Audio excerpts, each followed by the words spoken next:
Oh, it's going to be a good one. So, yes, my break. Oh, there I am. My break from YouTube. It's not going so well. I keep being totally distracted by people. Now, I must say, I watched the film Joker recently, and I'm being affected by it. That's right. Not really. I am in high spirits though. My gosh, some globelings are so crazy in the head.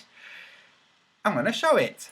I'm going to show it. Greetings everybody in the chat, by the way. I will come in the chat when I'm showing this stuff. Oh, just oh. Okay, so let me sort my windows out. Oh, first I'm going to cue something. 1 second.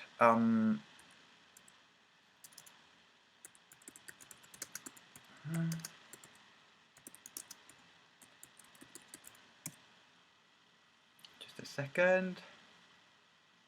Yes. I showed this before, a long time ago. Me, the only flat earther that showed this, the first flat earther that showed this, that I'm going to show later on to bamboozle the Dim Dim globelings. First, we're going to just wipe the floor with them, but later we will just completely bamboozle them.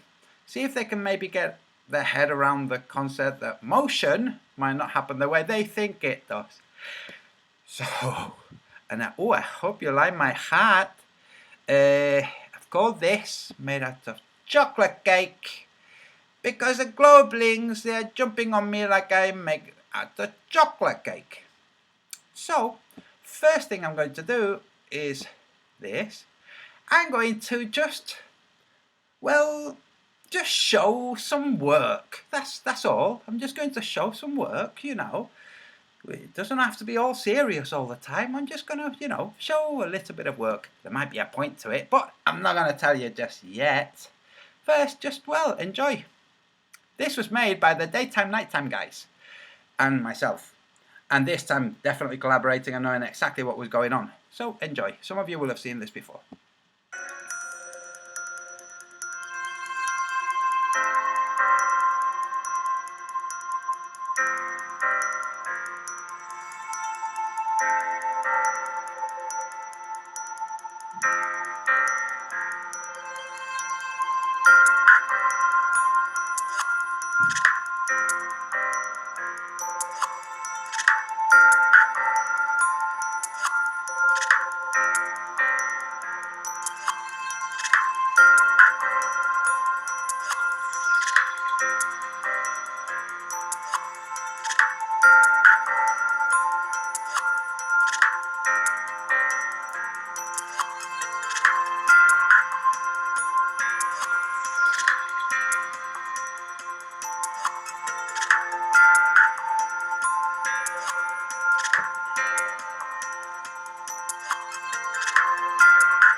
Very good.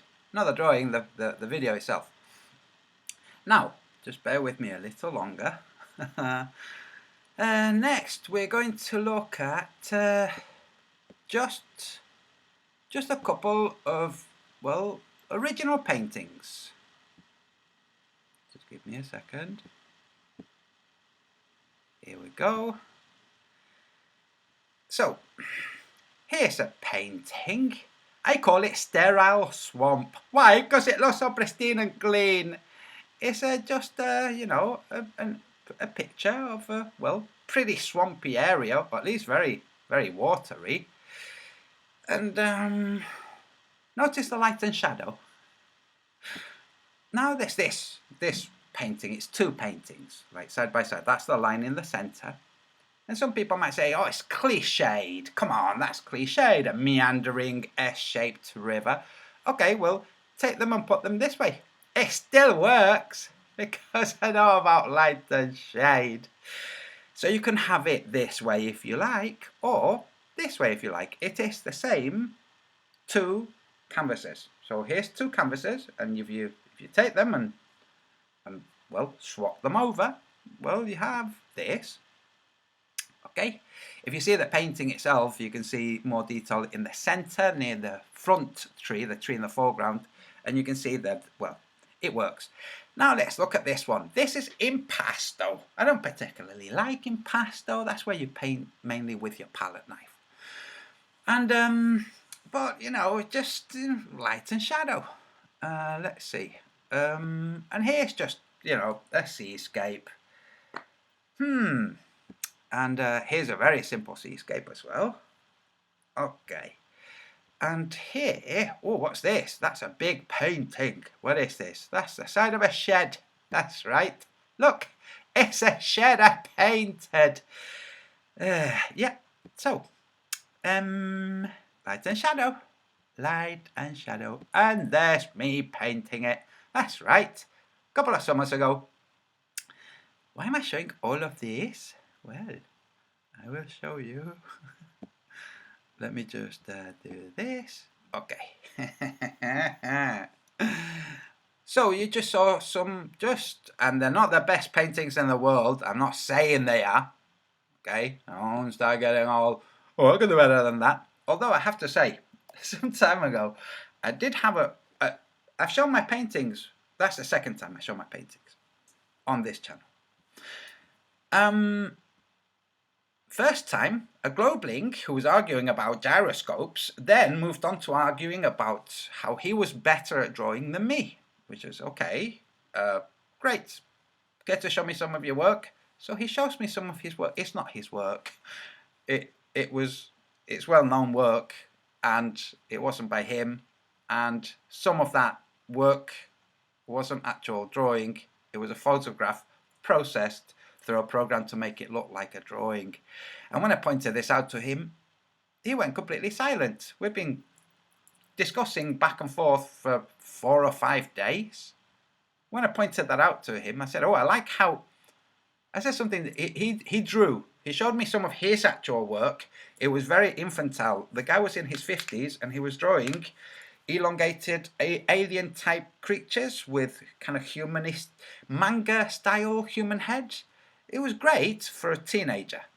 But then he showed me some of his more classic work, and it was here that he actually made a bit of a boo-boo and tried to pass off somebody else's work as his own. And one of those pieces, like I said, is a photograph processed through a program to make it look like a drawing. And if you're an artist, you'll know that that's what it is. You'll point it out, and if the guy who thinks that he knows about art but doesn't really, when he hears somebody pointing it out, he's going to think, shine a light, and bow out, which is what this guy did. So the reason I just showed those was to show that I understand a little bit about light and shadow. Okay, so now we're going to go here. A little bit about the light and shadow. Here. Let's look at this. The reason I'm making this video, by the way, this hangout, is this. It's just like, oh, this is great. Wes Wally made a comment in yesterday's video. I'm going to read the comment out as it's written. So you crawled out from hiding under a rock where... Wait, start again.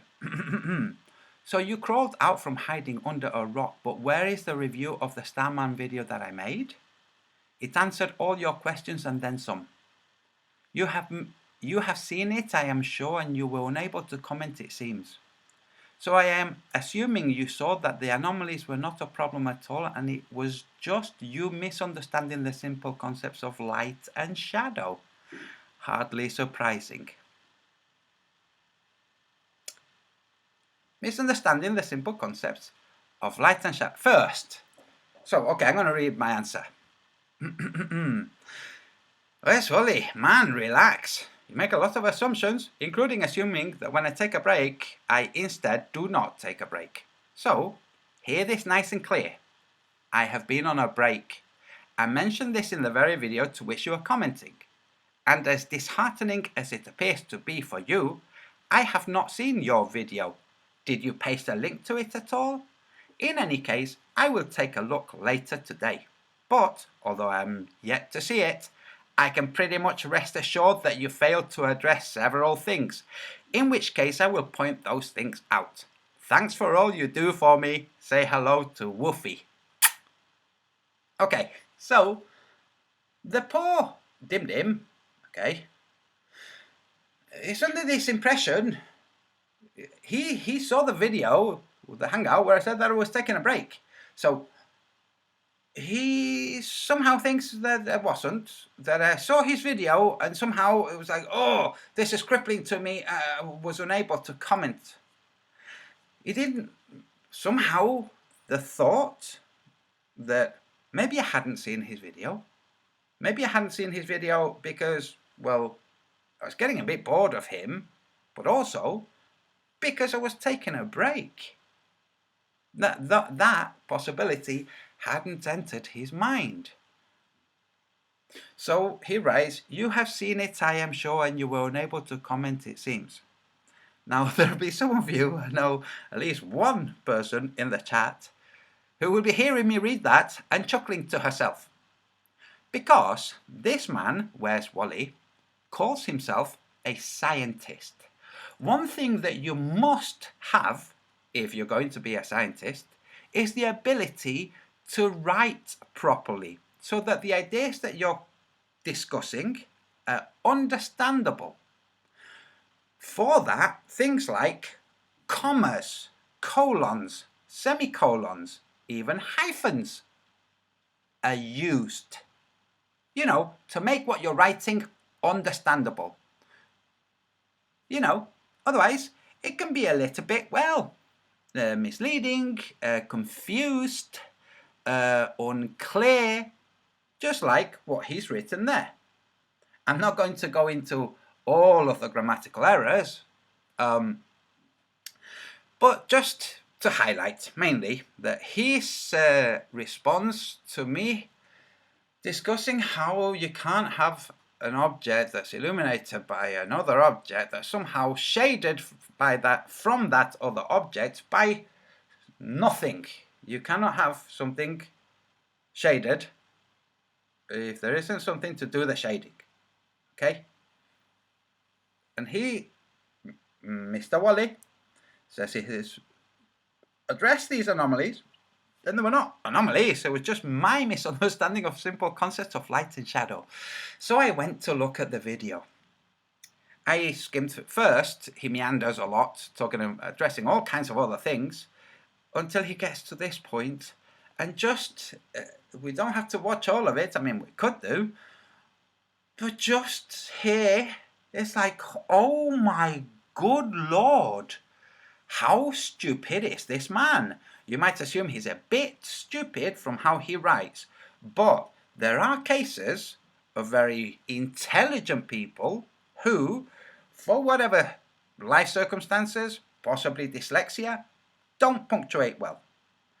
They also tend to make spelling mistakes too. He doesn't make spelling mistakes, it's just a punctuation with him, so that's not quite dyslexia. But never mind, or at least unlikely to be.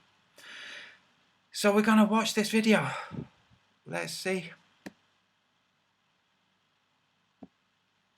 Can you see how there's nothing in front of it that could block the sun?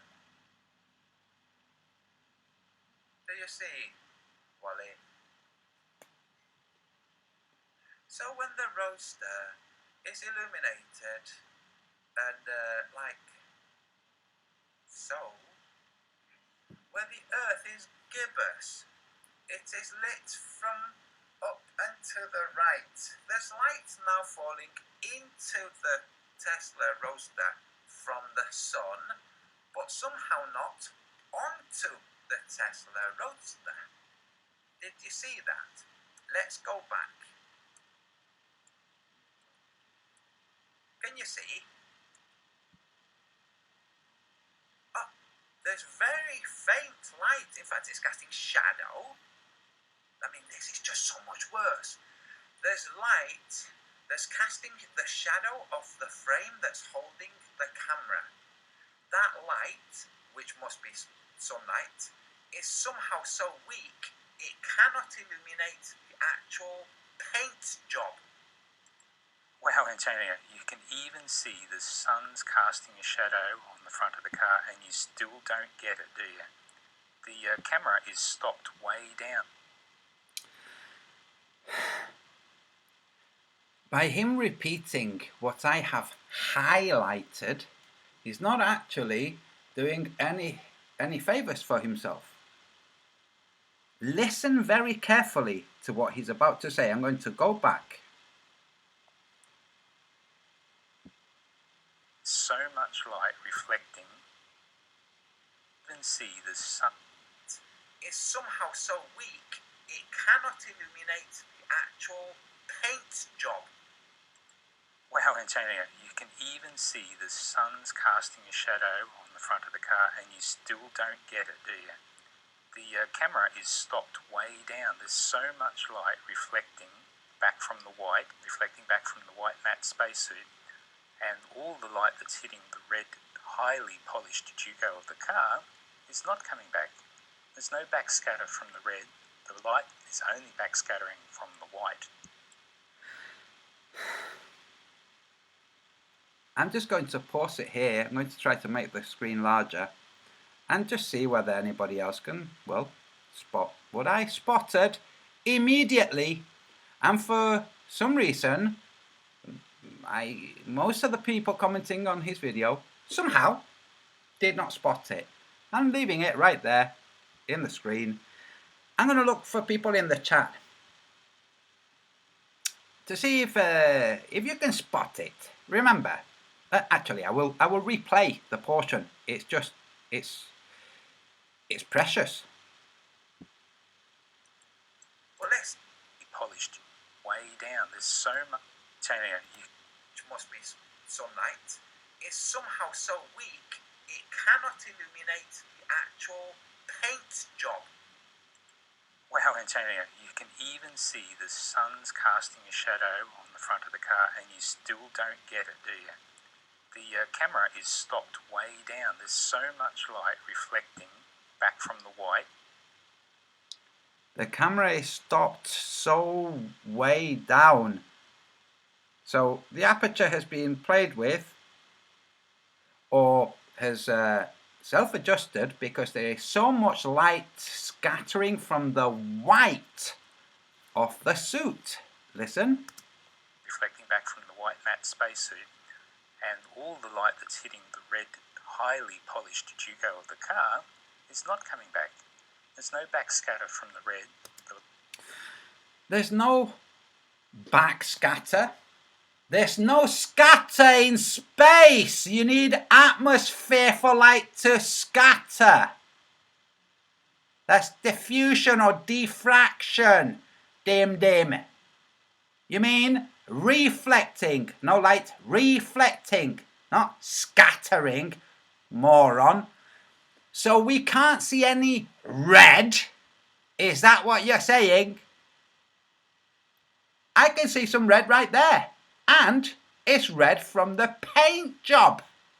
Not just the reddish hue from the seats. Can anybody in the chat see red? I'm looking in the chat.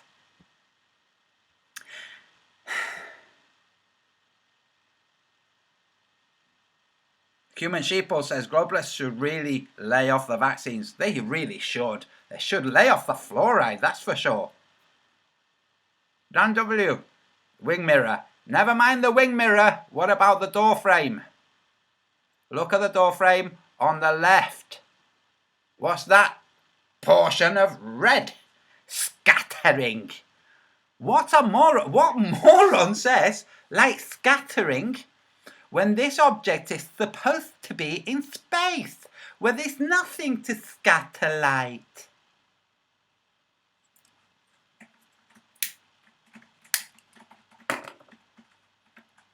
I'm feeling red, but well, ha. So, Nicholas, red paint job. That's right. So I saw this and I thought, oh my God, dude. I said to myself, are you being sidetracked to addressing this when this man is obviously a half-wit? Are you going to allow this half-wit to sidetrack you? And the truth is, I had to come to this very simple realization. He's not sidetracking me because I wasn't actually doing anything to do with what I'm working on today. Today I'm doing other things. And I thought, sod it. I'm supposed to be on a break. I'm going to play this just to, maybe just point out to him who's watching, hi Wally, hi Wolfie, that if they think I don't understand light and shadow, well, they're stupid. If they think that the image on the screen right now is not showing red paint reflecting into the camera, while simultaneously red paint not reflecting into the camera. You know, the red paint of the rest of the car. You see, the portion that's reflecting the red paint is the portion that has the spotlight beaming onto it, like I was saying in the original video. See, the rest of the car, well, it doesn't have any light falling on it. Good gosh, how is the sun so selectively choosing what to illuminate? Huh? Huh? That's it. I mean, this is it. According to him, the anomalies, there were not anomalies, just misunderstanding of light and shadow. Like, okay, let's have a look at what he's saying. Hearing this doesn't encourage me to carry on listening any further. Why is that? Because he's saying there's no red scattering into the camera, or no red making its way into the camera, apart from the fact that there's red, well, falling into the camera. We can see it right there. But not from the main body. No, not from the wings of the car, or even the wing mirrors. It's a tiny bit on the wing mirrors, but not like real direct light. And the reason that they're on the wing mirrors is their shape. They couldn't avoid it. You know, they got a pointed spotlight, and well, you can't avoid it. Never mind. If people point it out, they'll just, they'll say, "What are you, a flat earther?" And now, unlucky for them, that doesn't work. And we can say, yes, we definitely are flat earthers, you bunch of morons. How does a sun spotlight the interior of a vehicle whilst forgetting to illuminate the exterior of the vehicle, you freaking moron? You moron! You're a moron! Where, Wally? That's right! You're a moron! So, you might want me to play the rest of your half-wit video. I'm not going to. I mean, you can see how far I've seen up to here. And I skipped to here, because you were just going over my video after all. Huh. But there is something else that I can show. Just a second. Just a second. Oh my God. So, first, I'm not actually being distracted from the second book of the Sun. Not being distracted, because I've not been working on it today. And some of the work that I'm doing is literally just, you know, thinking, composing, how I'm going to frame things. But I wasn't even doing that today. Now, instead, wait a second. Let's go to here. Here we are. And let's go to this. Why have I opened this? This is Simon Dan, who's trying to arrange a debate. I was trying to arrange a debate with him, and he's like, no, but maybe I can arrange a debate with someone else because I'm shy. Then, well, anyway. So I've highlighted the reason I've brought this up. I'm going to read what he says. Excellent. I'll be in touch with the format and your opponent soon. Great. I'm still halfway through your book. I must say, despite our differences on the Earth, you're right. Well, thumb up. That's right. Despite our differences. Fair enough. I'm not going to point out his spelling mistake anyway. And then I respond a little silly little nothingness. So, the point is, I'm still halfway through your book. I must say, despite our differences on the Earth, you're right. Well, thumb up. So, why did I just show that? Well, you will see now. Because the dim who can't see red. Look, if you're going to make a video where what you're supposed to be discussing is red, it might help if you can see red. If you cannot see red, and this to you looks like blue, white, and grey, and you're not seeing red because you're red blind, then don't make a video about not being able to see red to people who can see red. Do you understand? Now, I think you're not red blind. I think you're just a moron. Where's Wally? Did you hear that? I think that you're a moron because you can see red that right there. And you say there's no light coming from the red. Well, there's red right there. Let's play some more. Spacesuit, still don't get it, do you? The camera is stopped way down. There's so much light reflecting back from the white matte spacesuit, and all the light that's hitting the red highly polished Duco of the car is not coming back. There's no... All the light that's hitting the red is not coming back, apart from the light that's hitting the red that is coming back. Duh. So, you're a moron. You're an imbecile, dude. No wonder Woofy has you under his wing. Jeez. But the reason I showed that Sam and Dan little nice comment, because he didn't have to say it, did he? He could have said, got your book, I'll read it sometime. Or something else, I don't know. Instead it's like, hey dude, despite our differences, you're right. Well, yeah, I enjoy writing. Okay, now. Where's Wally? Made this video. I'm going to play this one all the way through. Enjoy. Come on, play. Play.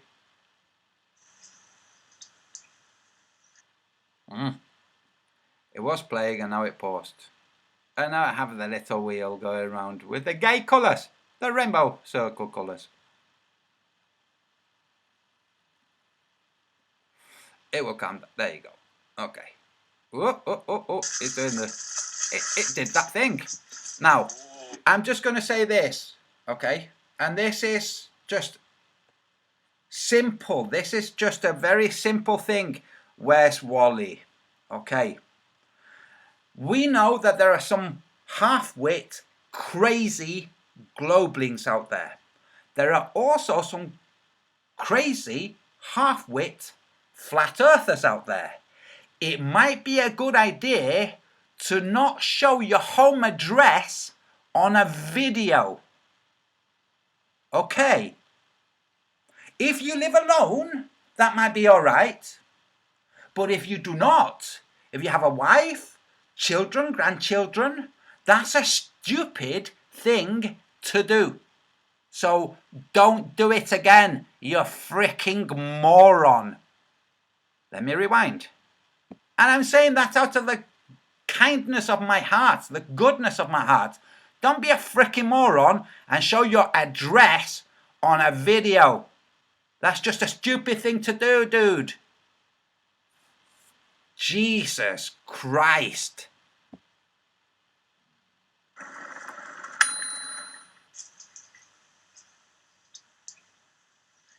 G'day everybody, where's Wally here in the shed? And look, a funny package arrived today from the UK. Check that out, international postage. Let's have a look what it is. Oh, check that. Oh, I better put the laser away. That's an original one. Yeah. Oh, this is going to be so good. Pristine. Oh, hang on. To Simon Dan. Oh, how about that? Yes, I couldn't spring for a new. Sparky Lee, you've now got the home address of somebody who's got a spare copy. Sparky Lee, I'm not joking. You could write him a letter and say, hey, do you mind sending me the copy of the book? How much would you like? I know where you live. Anyway, let's carry on. I had to go and buy one second hand. But this one's good because this one comes pre-annotated. Just what everybody wants. A pre-annotated book. That's right. You know, just in case mental mastication, you know, actually like chewing, like processing. Just in case you don't want to do that, you might then want a pre-annotated one. Otherwise, you might want one that's not pre-annotated.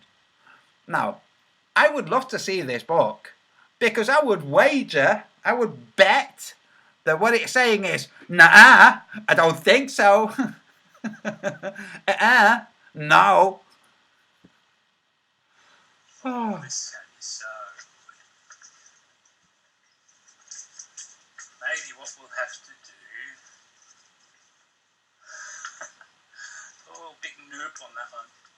No. Shit, what the? Complete bollocks. Oh, this is fantastic, Dan. Oh, I love it. Oh, I love it. Oh, I love it. You've not read it yet? You might want to read it. No, I genuinely think this man won't read that book. You might pass it to somebody else who will eventually read it. Simon Dan obviously has read it. He said he was going to do a review, but he hasn't done. Of course not. Because you see, if he read the passage from my book and tried to twist what it said, then I would simply show the book and show what it actually said. Hence why he hasn't done that. I think we're going to have a bit of a help Antonio out session with reviewing his book. He's run away and he's doing a whole new review. Aye. What is it with this infantile language? He has run away and he's doing a whole new review. I have people asking me, can they have a copy of the Book of the Sun? I have no more copies of the Book of the Sun, which means I have to get more printed. Now, given that there are typos and editing errors in the Book of the Sun, and that I have corrected the map further, I thought, well, instead of sending the copy that's going to, just reprint the typos, maybe I should take away the typos and the editing errors and place in the new maps. Maybe that would be the kind of, honest thing to do. According to these Globlinks, no, that's running away. Oh, okay. I don't know how you would do things. Probably you would just dream about them. Wally? No, the sun, no, it can just project light through a tiny little tube. Just doing spotlight. You freaking more. Oh, I can see red in your wall. Can you see red in your wall? So maybe we'll have to help him out by doing proper peer review for him. What do you think, guys? I went looking to see how the Book of the Sun was rated by other people and where I could buy it. And I found only one reference on Google Books. And the review, I think it's only got one review. That's interesting, because I'm not selling it through Google Books, number one. Number two, you can order through, wholesale bookshops.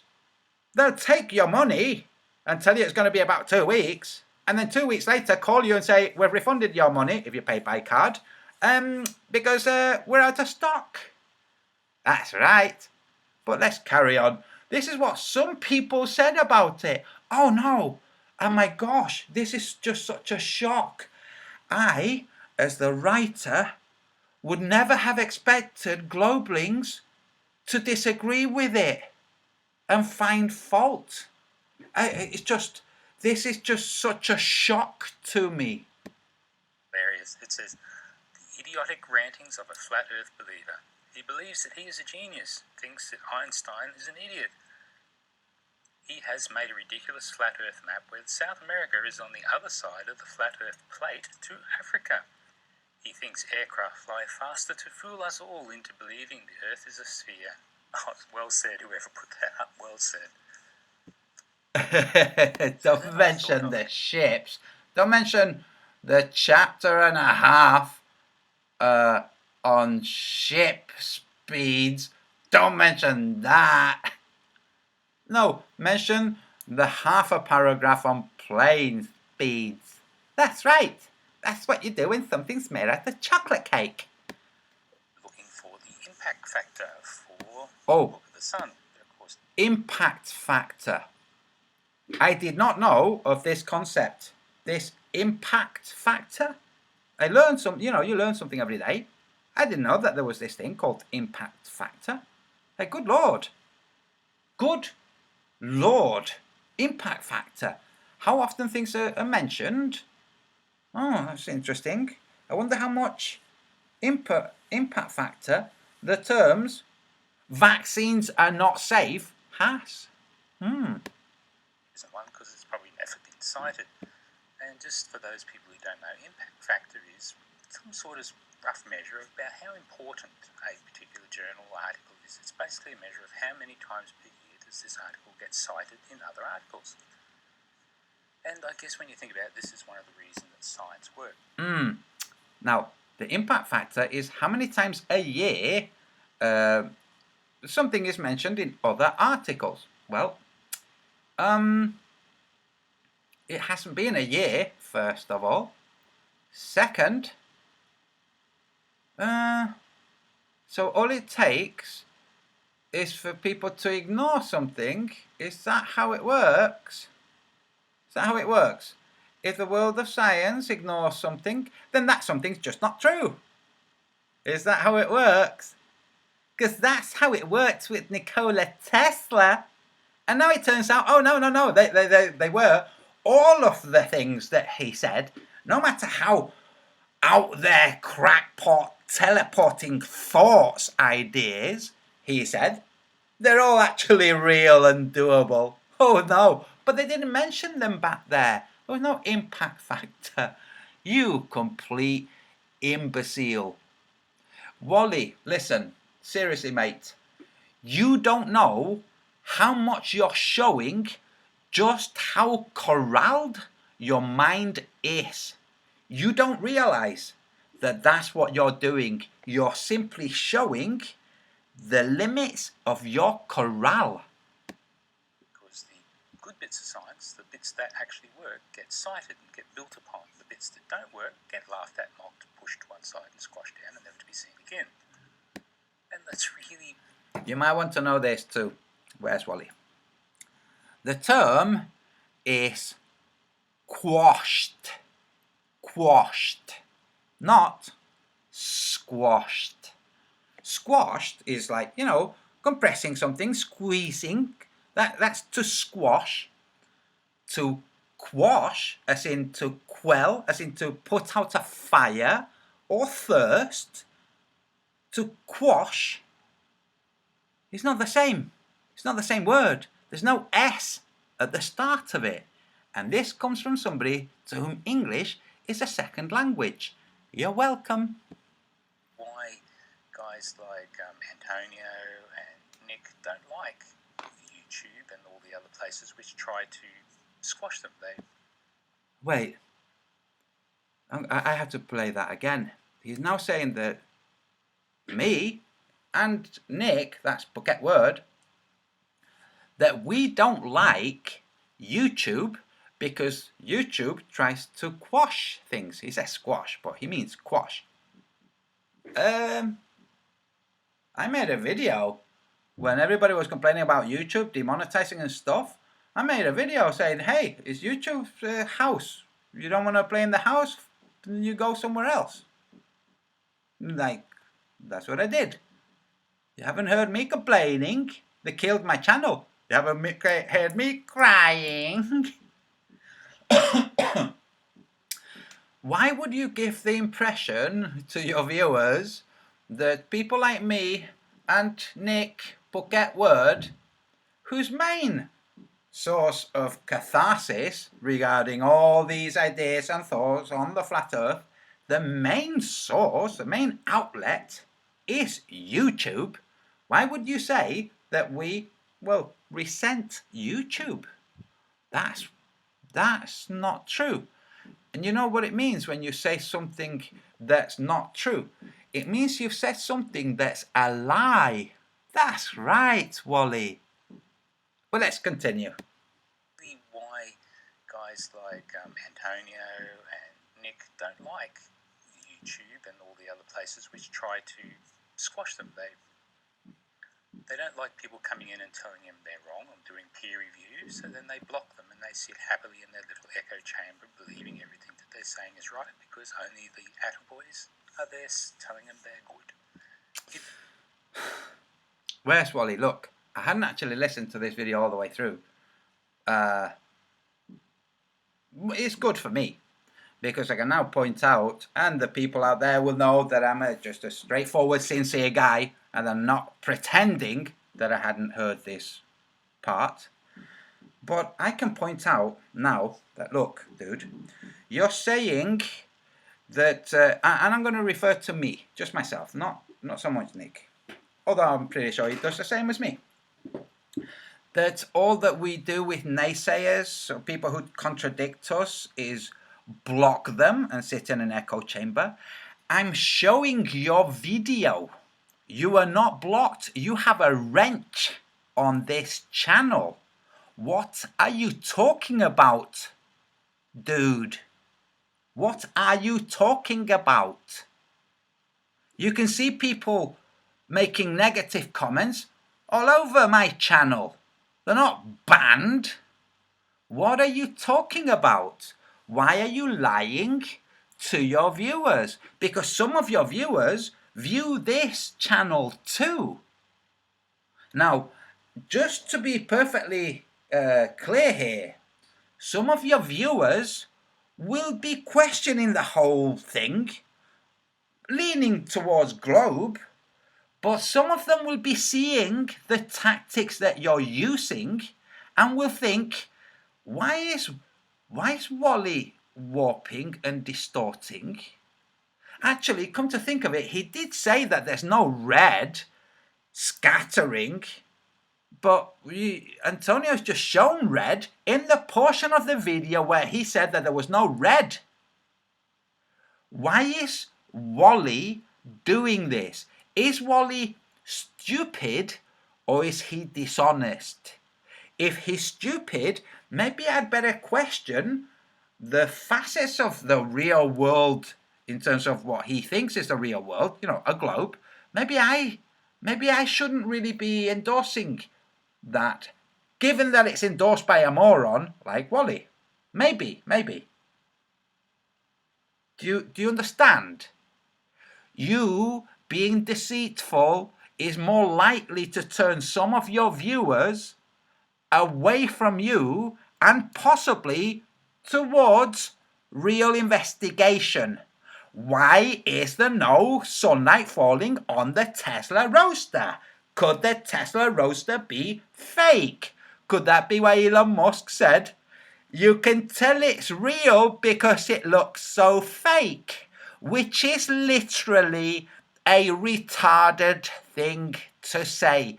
It is an Einstein level retarded thing to say. In case you didn't know this, Einstein said when he's in a lift, if the lift was falling, it wouldn't be that the lift is falling, it would be that the Earth is rising up to the lift. Really, on your globe Earth, there could be simultaneous lifts falling on opposite sides of that globe. Would the Earth be individualizing itself into two to fall towards two opposing directions? You freaking moron. That's why I explained in the Book of the Sun that Einstein was literally retarded. I'm going to show video today showing that Einstein was retarded. And when I show it, some of you will go, oh, Jesus, I never thought of that. We have an adult sticking his tongue out at people. You think that's jokey? Look at the 1920s. People back then, adults, had not been infantilized. You have to think in terms of context, in terms of what era he was in when he stuck out his tongue. He was mentally retarded. But let's carry on listening to this. It's fascinating. Real world, where the big boys have put on their big boy pants, they wouldn't survive 10 seconds. Maybe I'll just ask the dear viewers, what shall we do with this book? What shall we do? Shall we just slice and dice it with a laser? Oh, maybe later. Shall we pass around some chapters to some brilliant people and ask them to rate it and comment, just like Simon Dan did?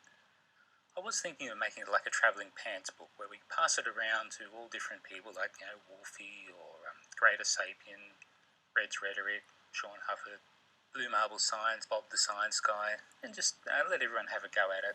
Maybe we can just all do a peer review chapter by chapter. What do you think about? I think it would be fascinating to have a peer review chapter by chapter by a man who calls himself Bob the Science Guy, who can't figure out how to use a level. Now, if this was some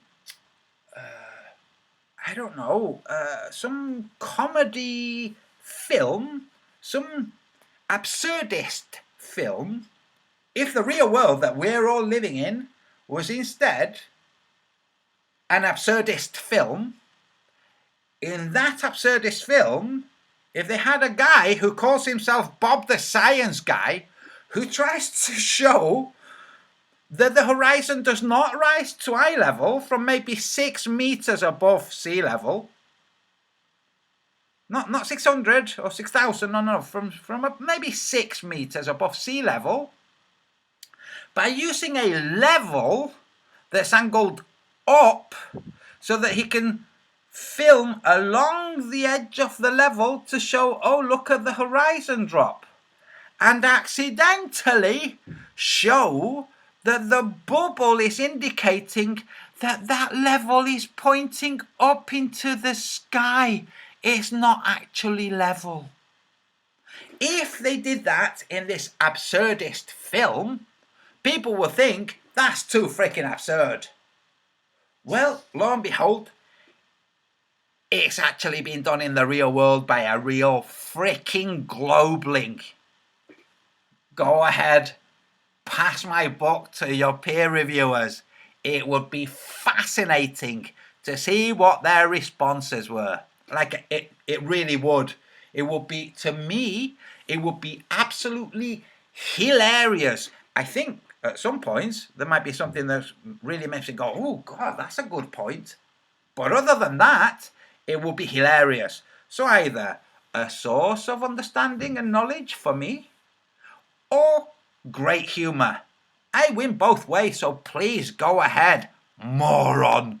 We'll get everyone to review the chapter and tell us where it needs correcting, and then in your revision, some more things right. How about that? Wait, there was a glitch there. Let me play it back. And tell us where it needs correcting, and then in your revision for reprint number 2, you will be able to get some more things right. How about that?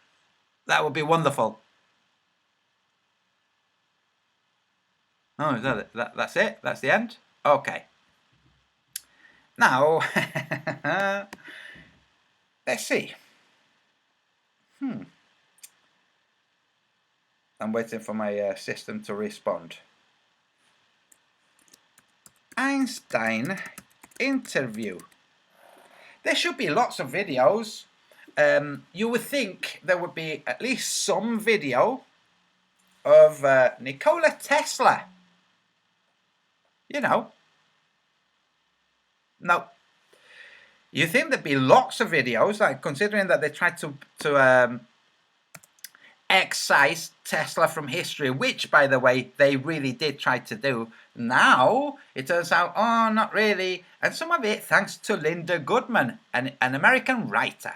Okay? Now,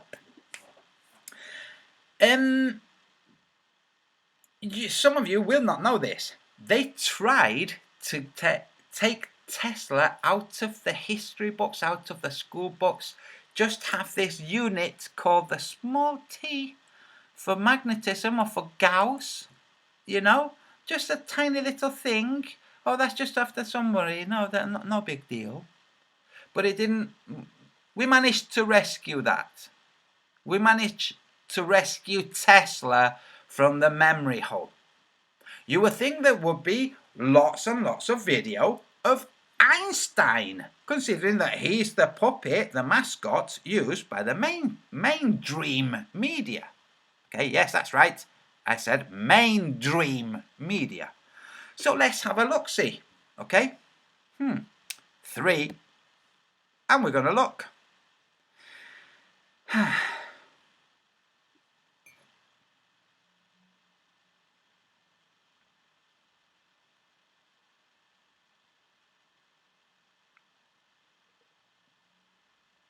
Is there any this impasse created by man. I'm going to remember, this that you're hearing is Einstein, a supposed professor of physics and an absolute genius. Now, if you're a professor of physics, one of the things that you're doing is you're talking to an auditorium, to a class of students. You're talking, looking at them, making sure that they're taking on board what you're saying. You might be reading and also monitoring to see if everybody's staying with you. You're not going to read by continuously looking at the piece of paper from which you're reading. My mother is an academic. My family have been in academia for a long time. This person you're about to see is a retarded person. So watch how he reads. Listen. Is there any way out of this impasse created by man himself? All of us, and particularly those who are responsible for the attitude of the US and the USSR, should realize that we may have vanquished an external enemy, but have been incapable of getting rid of the mentality created by war. It is impossible to achieve peace as long as every single action is taken with a possible future conflict in view. This is the formula which summarized Einstein's theory of relativity. What you just saw was an old man reading whilst tracing with his finger. You obviously didn't see his finger. Whilst tracing with his finger what he was reading. But let's continue. A theory which gained him a Nobel Prize. Einstein took mass, or the atomic weight of a substance, and the speed of light, which is constant, and expressed their relation to energy in a simple equation. E equals mc squared. And that's false. E does not equal mc squared. Read my second book to know what E actually equals. Okay? Okay. The key to the atom's secrets was first given to the world in 1905, when the genius Albert Einstein defined the relation between all matter and energy, and evolved his revolutionary theory of special relativity. Now, this that you're watching was made perhaps after Einstein was alive. Either whilst Einstein was alive, the voiceover was being put on, or after. Both ways, they're addressing him as a genius. They're saying the genius Einstein. There's something not quite right there, isn't there? Why would you say the genius Einstein whilst Einstein was alive? Why would you, if made a couple of decades afterwards, say the genius Einstein? Unless you're trying to plant the idea that, well, he was a genius. So let's continue.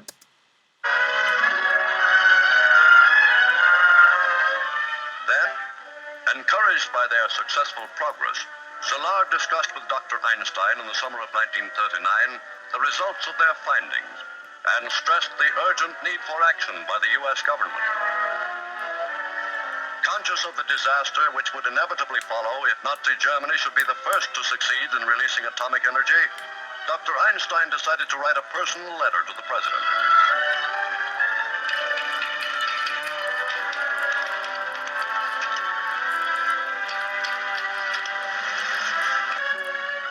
From Princeton, New Jersey, the Emergency Committee of Atomic Scientists, headed by Dr. Einstein, has issued an urgent appeal for funds with which to educate the public. We scientists who released this immense power have overwhelming responsibility in this world. Look at Einstein. The guy just stopped and looked at him like, behave like a normal human being, please. And Einstein's like, I've never noticed it before. I'm going to go back. And Einstein looks at the guy in what I can, hand on heart, I've literally got my hand on my chest, say, it's a look I've seen from my dogs. I've had dogs. If you do something that's different to a dog, like, you normally use a certain tone, but if you do something different, like change a tone or a strange, something different, the dog looks at you like, huh? Watch Einstein's look on his face. We scientists who released this immense power have overwhelming responsibility in this world life and death struggle to harness atom. We ask your help in this fateful moment as sign that we scientists do not stand alone. I agree. There's a genius scientist. Here's a letter that I wrote. Hellfire and damnation, and scientists say, no, please save us. I agree. I'm going to play that again. You just saw the genius Einstein. I agree. Just do not stand alone. I agree. And scientists such as Albert Einstein. These years see the fullest flowering of German art and science in generations.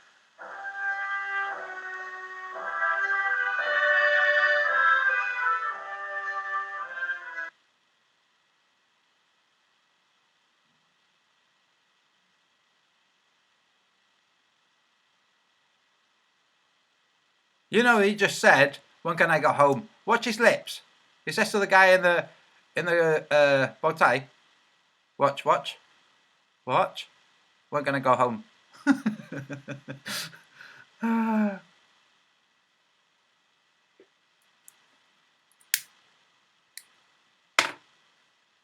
Fascinating, huh? All of these hours and hours of the genius of Einstein. You know how there's hours and hours of Stephen Hawking, the synthetic voice? That's right. Where are the hours and hours of Einstein? Oh, there's none. They're not there. He's saying, that's your golden boy, Einstein. I am glad Watch. that you have me Watch him read at 5th grade level. given the opportunity of expressing to you here my deep sense of gratitude as a man, as a good European, and as a Jew. It cannot be my task today to act as judge of the conduct of a nation which for many years has considered me as her own. We are concerned not merely with the technical problem of securing and maintaining peace, but also with the important task of education and enlightenment. Without such freedom, there would have been no Shakespeare, no Goethe, no Newton, no Faraday, no Pasteur, and no Lister. He didn't say no Tesla.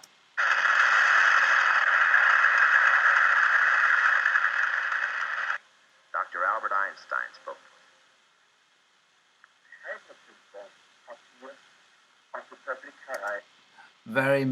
The audio is very poor. As a probably attainable goal. Its accelerated development is insolently proclaimed by the President. Its successful radioactive poisoning of the atmosphere and in annihilation of any life on Earth has been brought within the range of technical possibility. He doesn't even know what he's reading. One man would shatter most of the existing theory about matter and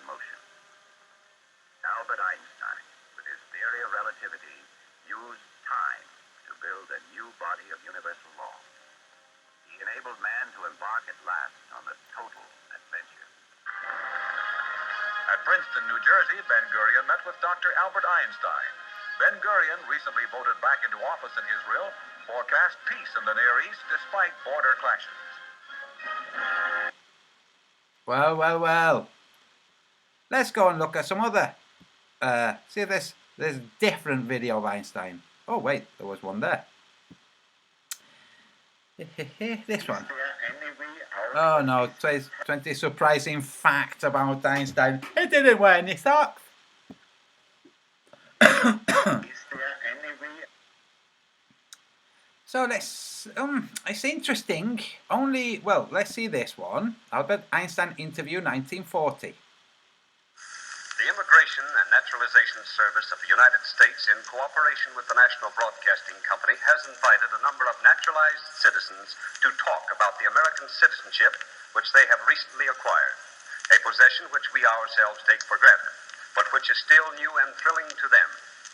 Today, we are delighted to have with us as guest on this program the Well, well, well. Imagination is more important than knowledge. Knowledge is limited. Imagination encircles the world. That's right. Imagination makes the world go round in circles. distinguished scientist, Dr. Albert Einstein, who has this very morning, just a few hours ago, taken his citizenship examination. Certainly, there could be no better time for Dr. Einstein to discuss with Mr. Marshall Dimmock, the Second Assistant Secretary of the Department of Labor, some of the reasons for his appreciation of American citizenship. Dr. Einstein, I know that you seldom give interviews, and so I want to thank you on behalf of all of our listeners for coming here today. I'm sure that what you have to say will be of real interest and service to your new country. It is clear to me that it was a self-evident duty to accept this invitation. Though I must tell you that I do not think words alone will solve humanity's present problems. We're not going to listen to any more of this. Apart from re-listening to what we just heard. We're supposed to be hearing an interview. It's being portrayed as an interview. But you can hear him stumbling over, misreading a word. I'm going to play it again. Though I must tell you that I do not think words alone will solve humanity's present problems. You see, that's not somebody stumbling over his words whilst he's just speaking normally. That's somebody who has misread and has gone back over to reread correctly. This is supposed to be an interview. In an interview, the person being interviewed doesn't have notes written from which he's going to read.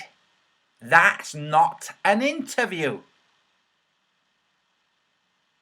So, you see, Einstein really was retarded. Now I'm going to show something to bamboozle. I've shown it before.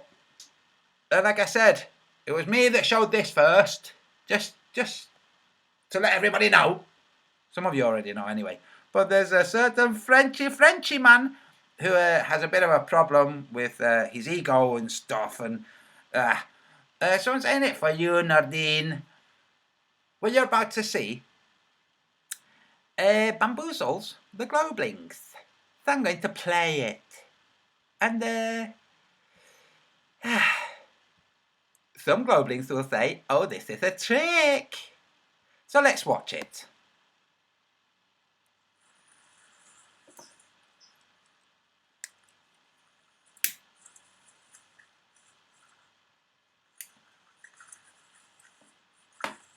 What's that? It's a root. That's what it is. It's a type of root. And it flows upstream.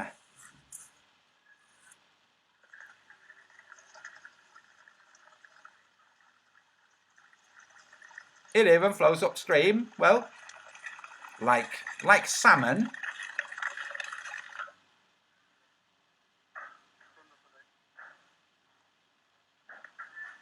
It's very interesting. Let's see. Let's play this one.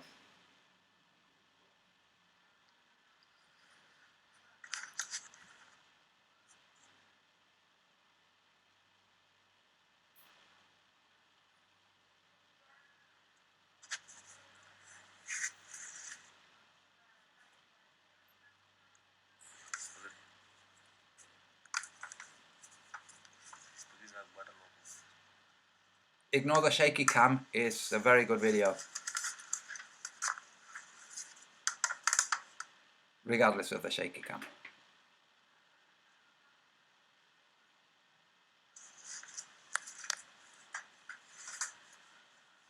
What was that they just poured on? Well, you see. Oh, it's lighter fluid. Or petroleum of some type.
Oh, must be sleight of hand, some magic trick.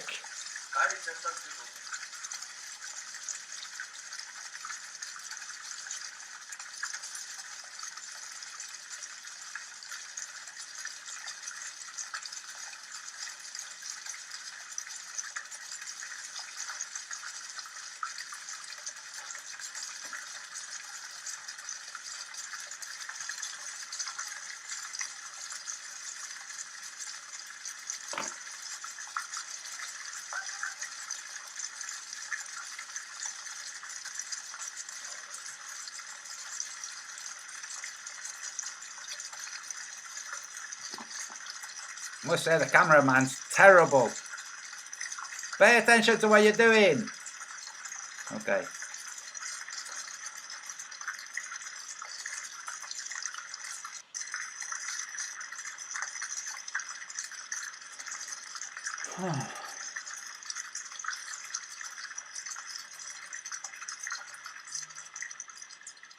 Yeah, well, what it must be, right? They must have a little thin cable in the water. You can't see it. Now, this is interesting too.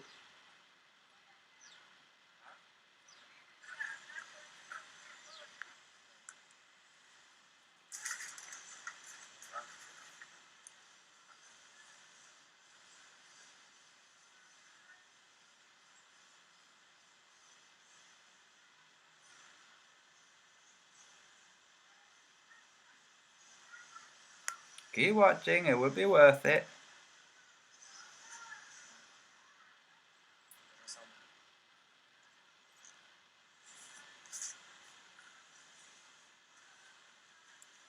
Well, what's this in aid of? I mean, it's just resting on a brick and like a metal skewer. What's the big deal with this? What? Huh? Oh, this is a Uri Geller type trick. What the heck?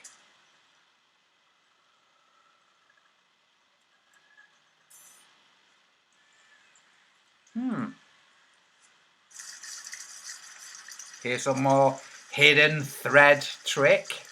It's not. I'm being sarcastic, sardonic actually. There isn't a hidden thread inside the pipe, so they can pretend like it's making its way up the stream. And the Globelings watching this will be going, but no, it can't be, because, well, it can't be. So tell me, how fast do planes fly now, bitches? How fast do planes fly? Let's close this. Huh. Oh, this was funny. Let's look at, let's see. Just for a laugh. World speed record.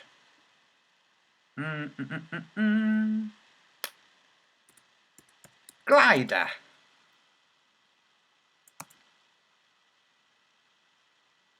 You see, gliders don't have engines. See, that's why I'm showing this.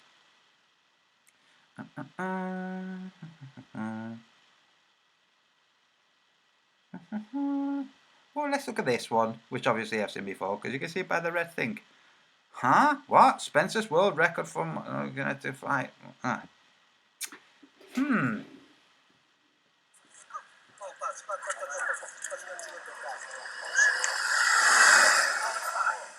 Oh, you heard it had an engine. No, it didn't. See, this, ladies and gentlemen, Globelings, is a glider. And what it's going to do is it's going to glide over that field with those observers in one direction, turn and glide in the opposite direction. You see how you really don't have a clue what you're talking about when it comes to aerodynamics and flight? That's right, because you've been taught from a book that says, well, beginning from the Big Bang, all of these things, see? It's like, no, sir. You know how that route you can't explain? You know how you can't explain time, you frickin' morons? You know how you think a retarded guy who could read at a fifth grade level was a genius? It's indicative of you being morons. So let's see.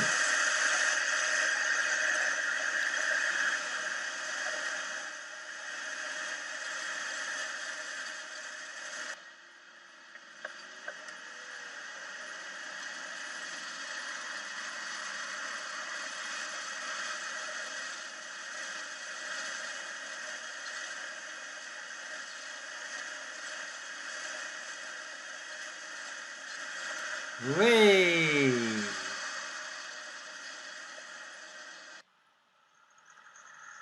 Whee! No engine. Oh, it must be flying with the wind behind it. Oh, no. I mean, with the wind in front of it. Oh, no. I mean, with the wind behind it.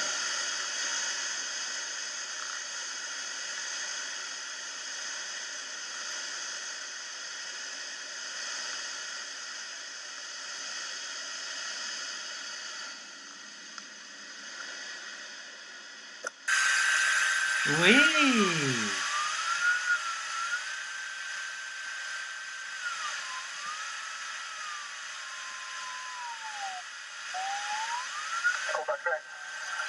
Oh!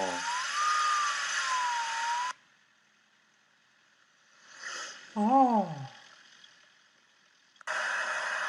Ooh!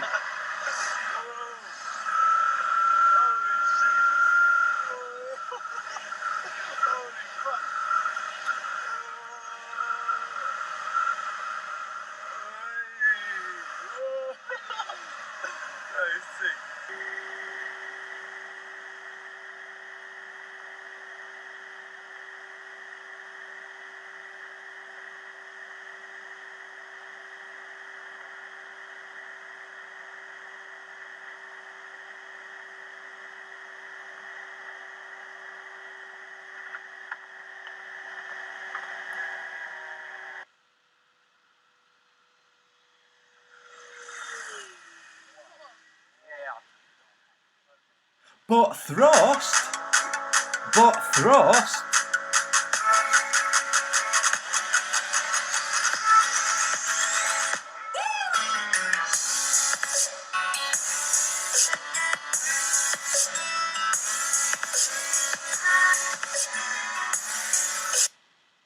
Hot diggity damn!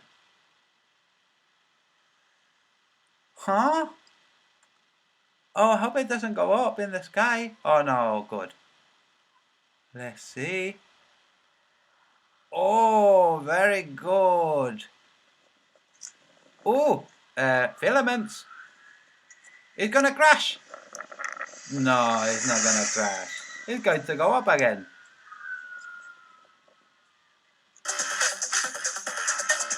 Oh, let's look at this.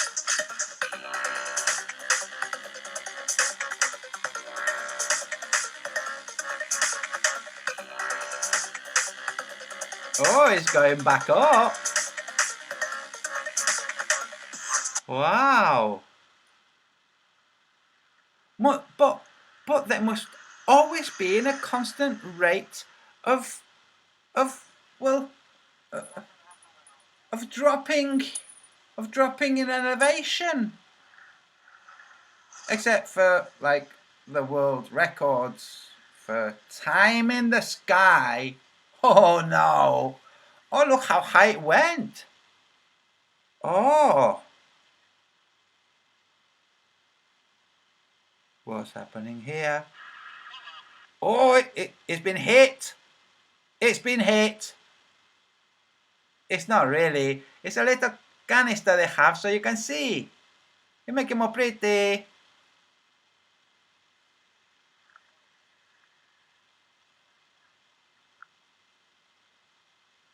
Wow, very good. Should we discuss thrust with your bombardier plane, Wolfie Wolfie? How fast you go? Oh, no, up again. Oh. It's very interesting because these are gliders. You see, they don't have engines. Now, yes. Sometimes, in fact, usually, they are towed into the sky with a plane. A plane tows them into the sky and then they lose the tether. And then they fly. They glide. You know, like fish or like that root gliding up the stream. That's right. It make a mockery of your knots. Your GPS knots. Why I say GPS knots? Well, when you look at the speeds of things in the air or in the ocean, it's not knots. No, it's GPS knots. That's right. Ooh.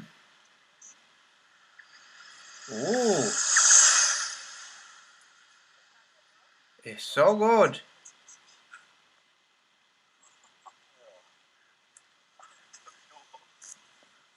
Look at the filament.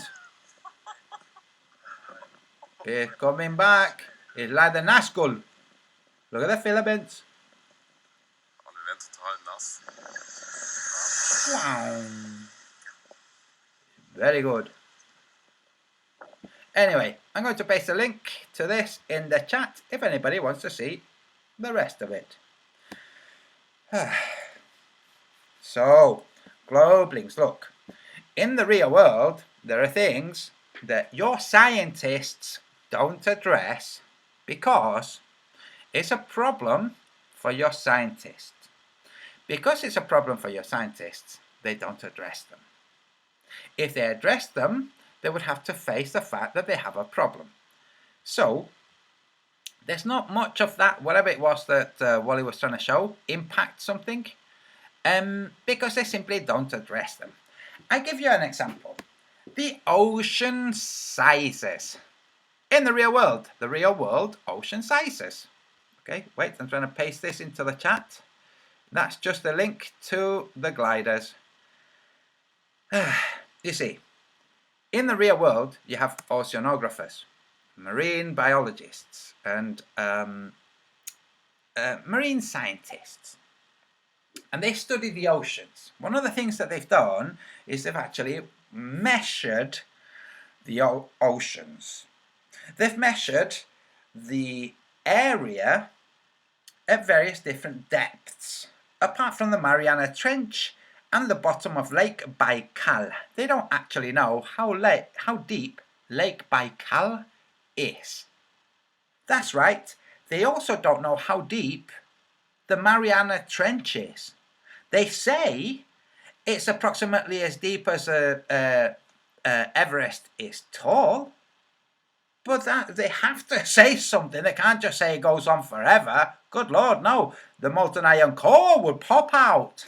So they've measured the oceans. They've explained the sizes of the oceans at various different stratifications, various different levels.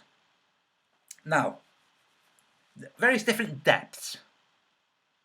When you look at these figures, you see, wait a minute, I'm here gesticulating and just noticed that I wasn't showing anything. Right. Where is it? Where is it? Here. And there I am. In my hat, I look like a sacerdote. A bishop, a cardinal of some type. Anyway. When you put the ocean sizes together, you see, good Lord, the earth part, the ground that people can walk on, part of the earth is a fifth, less than a fifth. But according to the globe, it's a third. But if you look at the actual figures, it's not really. So what your Globelink scientists do is simply not address that. Okay. They don't address the fact that they haven't got a clue what time is. That's right. I'm not going to go into it, Sasha, don't worry. Well, I don't mean don't worry. Don't worry, in case you were going to worry that I was going to say things that I want to not say, because I'm going to explain them in the Book of the Sun, in the second Book of the Sun. About time. About time. The Globelinks think time, and lots of flat earthers, is a human construct. That's right, it's just a human construct. We can't really figure out what it is, so it must be just an invention that we made up. Like, not really. Time is a real thing. You don't know what it is. Doesn't mean that it's not a real thing. You can measure it. You can establish that it's there. You can establish how it works. And you can test to see whether what you're establishing is true or an illusion. That's right. So, anyway. When you look at the real world and you see the actual sizes of the oceans and it doesn't quite fit with the globe, what the Globelinks do is they say, oh, well, no, what's happening is this. The surface area incorporates all the little ups and downs bits. Like if you took a string and instead of going, well, this is the radius to this circle and that's a circle, regardless of the topography within that circle. That would be the area. No, the Globelinks said, no. It's like if you took the string and you laid it down along all of the topography and then you stretched it out, it will be bigger, see? Like, right, okay. Except these are abyssal plains. They don't have up and downs. We have shelves and hills, ridges, and plains. So it's plain, drop down, plain, little ridges, plain, drop down, plain, little ridges that they call hills and mountains, and plain. You see, Wolfie 6020, how your 3D thinking isn't working quite so well, you dim-dim. You think you can double a cube, you moron. Oh, I see somebody without a wrench. Atomic well, you can have a wrench. I've not seen you before, but you can have a wrench. Morons. We're surrounded by morons. Time is an illusion. Lunchtime, doubly so. It's a good one, but it's not an illusion. Time is an illusion. Where does that come from? Oh, from the globe thinking. Oh, I say. Better repeat it. That's right. Oh, I see lots of people without wrenches. Hello, Orphan Red, Rod James, West Coast Wisdom, Richard Archer, David Banner, Dan WP, Murray Level Earth, UK, Fatter Data, or Data for the Americans. 250 watching. There's something wrong with the world if you're all watching this. Dim flat earther. Huh? Michael A. What if it's the bottomless pit? Dun dun dun. Very good. Karen B has AIDS. I am the best moderator on Flat Earth, says Karen B has AIDS. I won an award. Anyway, you're going to have a wrench. That's right, I'm giving Karen B has AIDS a wrench. I think that's PMAS or somebody like that, but it doesn't matter. And Tunluk, what? What's that? I'm trying to see what that says. Time goes back. An illusion, 1 hour tonight. Oh, yes. Very good. Gonna have a wrench anyway. So, clocks go back tonight in Britain. That's right, because time, we can just say it's a different thing. Because we want to say that time is an illusion, we can just change things and say, see, it's an illusion, see? We just proved it because we just changed things, and if it wasn't an illusion, we wouldn't be able to change it. So, really? If you burn a candle, does it just not burn for the hour? No, it does burn for that hour, doesn't it? Really? It does. It's just silly. You're just being silly, thinking that it's an illusion and thinking that it's a human construct. You're imbeciles and you haven't bothered checking. Now, there are physicists in the real world that are describing my filaments in physics lectures. They're using the word filament.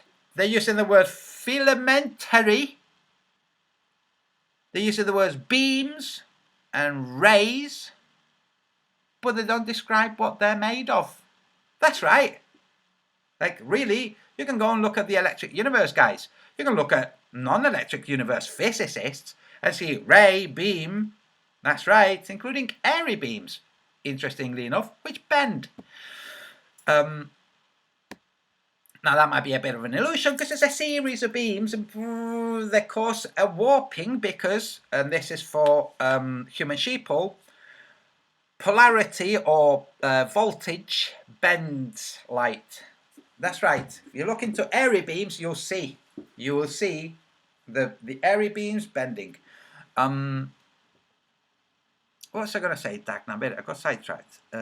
Yes, so you have real physicists discussing my filaments without actually describing the filaments themselves, just what happens inside the filament, what the filaments allow, what vectors are involved, what energies, what potential, without actually describing what it's made of. Now, there are also physicists looking at time, and they're saying, this is very interesting, you see. Time is a human construct, but we note that time can pass in bursts, or bundles, or parcels. That's right. Yeah, because you see, some of us read. GB Degenerate. Yo, you're going to have a wrench too. This is how it goes, folks. There's information out there. There are real physicists looking at the world and going, geez, this doesn't... Gonna have to just publish this without leading anywhere, without any conclusion, an open-ended conclusion. So I'm going to have to publish the abstract, the main body, and the conclusion is going to have to be pretty much given these phenomena, we might want to study accompanying theories. So theories that accompany whatever the phenomena they've observed, which doesn't quite match the pre-existing theories. And what the physicists do is they go, well, good Lord, we never noticed that light bends like this, like literally sideways, not just up and down with refraction, we hadn't noticed that. We've noticed it now, we can replicate it. It poo-poos what those guys said about the theory of light.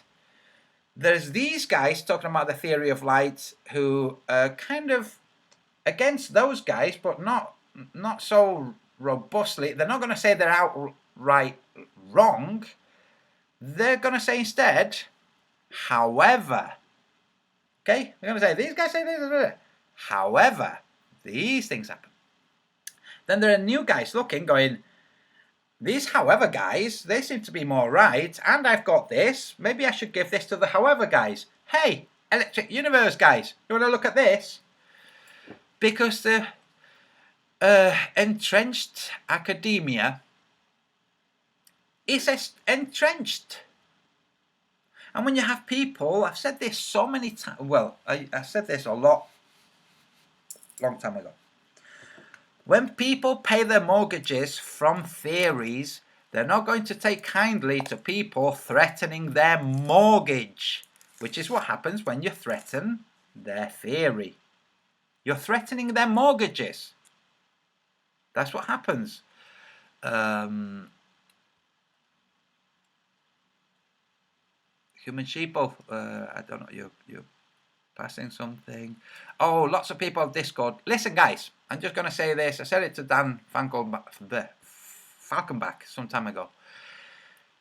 YouTube uses a lot of people's time, doesn't it? Yeah, it does.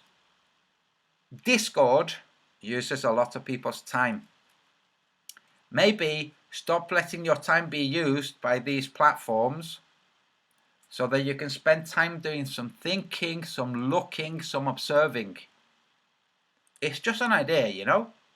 Because when you join the Discord or Flat Earth or even Globe Earth Facebook groups and all of these things, there's one thing that's guaranteed. Your time is going to be taken with them.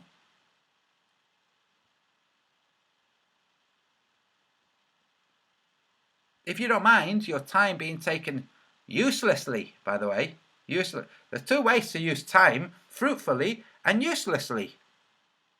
Which would you rather do? And I don't think Dan is listening right now.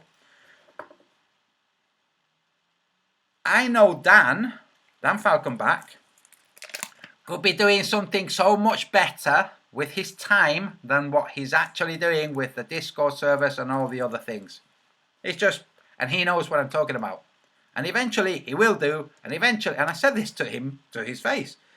Eventually he will do, and eventually he'll say, duh, if only I'd done this all that time ago when you were first saying it. Like, yes, I know, so I'm saying it again so that the period of time between me saying it and you doing it gets shorter. If I only said it that one time, like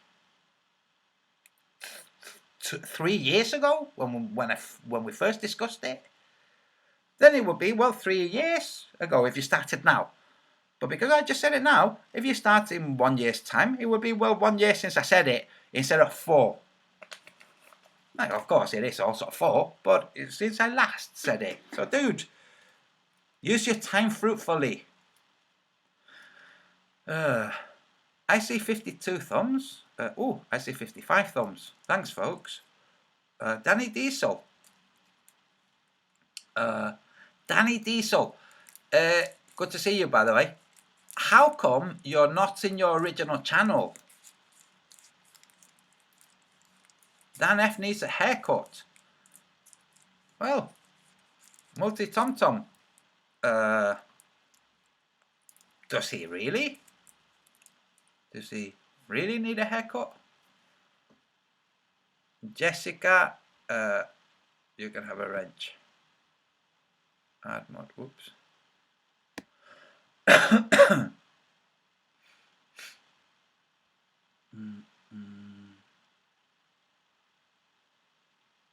I think what's happening, folks, because I've been bitch slapping Where's Wally so hard, some of the Where's Wally followers have come in here, have seen, and I've said to some of the other Where's Wally followers, go and look at this, so you can try to twist it in your brain and pretend like you're not seeing red.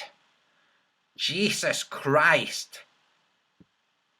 Where's Wally in a push on a video where you can see red? That's the paint job of the Tesla Roadster sent to Mars, saying there's so much white scattering that the red scattering isn't happening. Now, well, there's red right there. Moron. I'm going to go for a pee. Yesterday I was in I spent a while in Beyond the Imaginary Curves, listening to Beyond the Imaginary Curve. I tried to join at one point, but Google said no. It said no lots of times, and then it said, "Oh, go on then." And then I went in, and it said, "You're the only one here. Do you want to call someone?" Oh, well, that didn't work. But anyway, Dell went for a pee at one point, and I thought, I'm going for a pee. So I'm going for a pee. Back in a minute.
Okay, funny story time. Not really so funny, but... So I go to Oxford for a couple of days with my daughters, my sister, my niece, and my brother-in-law. Hey. So, 2 nights. So that's 2 nights, 3 days. I have a cat, and family member is feeding the cat. But I'm thinking, and we're thinking, oh, Loki must be missing us, and yeah, it's a cat. It's a kitten. It's like an adolescent kitten now, or a teenager-y kitten. Anyway, so you think, oh, I wonder what it's going to be like when I walk in. Is he going to be like, oh man? What it was like this. Like, hey, you know this thing, food? Get me some. That's right. That's what it was like. And now it's here, saying, hey, I want to play. Don't care what you're doing. I want to play. And that's what's going to happen. Although it isn't. Sorry, I see more people with wrenches. Oh my OMFG, is this a flat earth thing?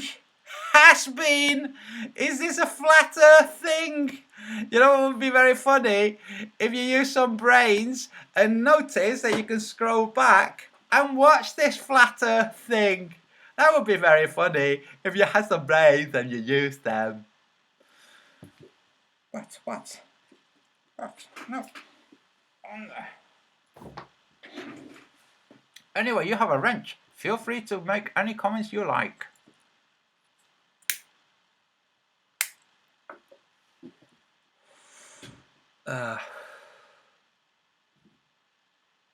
Somebody's going and being bidded good night. So good night. I didn't quite see who it was. Danny Diesel. No, you didn't, because none of that went on. Je savoir. Hello, Antonio, and all in the chat. Oregon D. Laugh out loud. I don't know what you're laughing out loud, but you're welcome to laugh out loud. Right, so evidently why are there so many people watching? Anyway, evidently there are some people watching that have a little bit of a problem with reality. For instance, the reality where in the real world a group of tricksters got together and pretended this is true life, like real life. In the real world this happened. A group of tricksters got together and said, look, why don't we do this?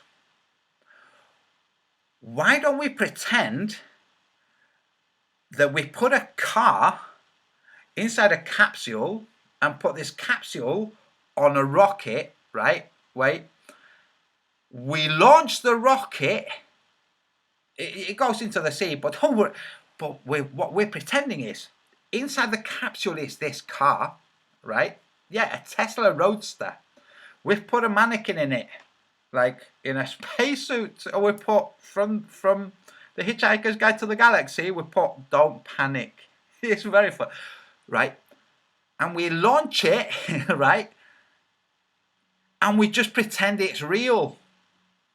We'll have it in a warehouse with some, doesn't matter, that there's a little bit of humidity and the humidity will condensate on the windscreen. Don't worry about that. We'll be playing the earth behind it, right? We'll have cameras all around it, so you can see from all different sides of this vehicle, the earth, the vehicle and the earth, okay? And we just put it on the TV.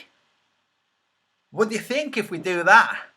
And there are globelings who think they really did. And then, right, wait. When we're doing this, right, when we're sending it, why don't we get Elon, yeah? Why don't we get him to say, man, this looks so shit, it must be true. Oh, you can't say that, come on, but children are going to be listening. Oh, okay. Why don't we get him to say, it's so fake, so it must be real. No, that's not very catchy. What about, no, you can tell it's real because it looks so fake. Dude, I mean, that's like saying you can tell it's a woman because it looks so much like a man. Or you can tell it's cold because it looks so hot. Yeah, you know, like Judy Wood. Yeah, this clown woman who said, firemen, glowing heat, they don't really know. Sometimes things are glowing and they're not even hot. True story. Why is this on my recommend? Lofi and Mobile. Who gives a shit? Dude, but you're going to have a wrench anyway. Why have you come here and written, why is that on my recommend? You think people are going to say, well, the reason is this. You freak. Sorry to go hard on you. Freak. Well, I wasn't expecting this. Only things that I expect should happen. Why is this on my recommend? Is that what you do every day? You go to YouTube like, what the hell are all these things that are on my recommend? What dumbass. You come to the wrong place, I tell you that. You're in the wrong place, dude. Or girl.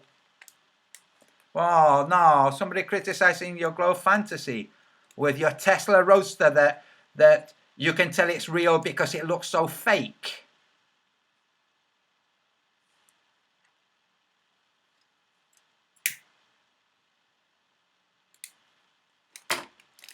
Oh, okay, come on. I'm just reading the chat. Frank, you know, YouTube is promoting me. YouTube is removing 75 subscribers a day from my channel. That's right. 75 subscribe, 75 unsubscribe. Bum, bum, bum, bum, bum, bum. That's what's happening. That's what YouTube are doing with my channel.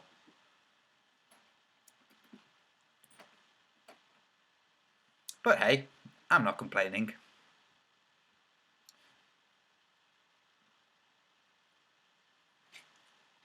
West Coast Wisdom, chocolate cakes clearly beats the shadowing. Made of, yeah, maybe that's what it is. Maybe they've not had time to, I don't know. I don't know. Maybe it's the night off. The freak at YouTube who's like, censor that, censor that. It's his night. It's his night off. It's not really his night off. He's home with the flu. Hello, Dudes Gay TV. Hello, hello, Dudes Gay TV. Yeah. So that guy at YouTube, his team is like, he's such a prick. Yeah, keeps banning all this. It's freaking interesting, some of them, dude. Yeah, but he's like, oh, flag them and ban them and to gag them and all of that. Well, he's home now. Sod him. Antonio, boat travels 3 times faster than the wind. Yes, 5 min, 10 seconds in. Please check it out. I've seen it. But yeah, I tell you what, I will play it. Let me see.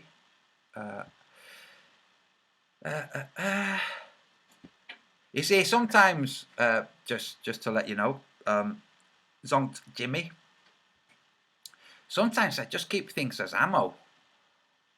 You know, I don't always give everything away. But seeing as though you've put it out there, I'm gonna pull it up and I'm gonna show it. I mean, a simple thing for people to like figure out is like this. Right, let me just take a second. Okay, so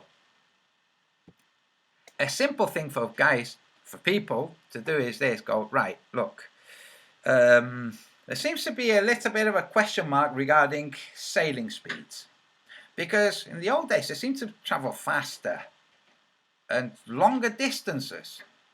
And now they're traveling, well, slower and shorter distances. That doesn't quite make sense. So there's a question there. Like when you look at the data, oh, GPS knots. Not just knots. No, GPS knots. Huh. So one way of checking would be, you know, those sailing buggies, beach buggies with sails that people just race down the beach. They're easy to measure. The speed is easy to measure. So go measure, 45 miles an hour. Well, that's interesting. 45 miles an hour. Theon Muslaslotis, you can have a wrench.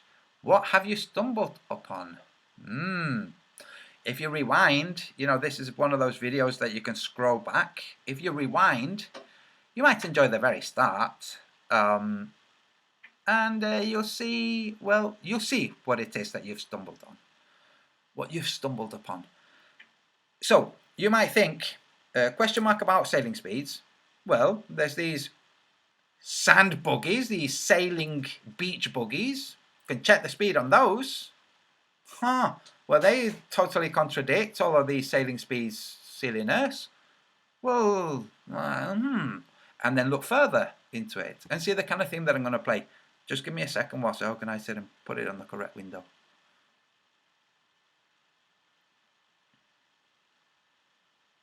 You see, one of the things that fools the Globelings so much, and we have to bear this in mind.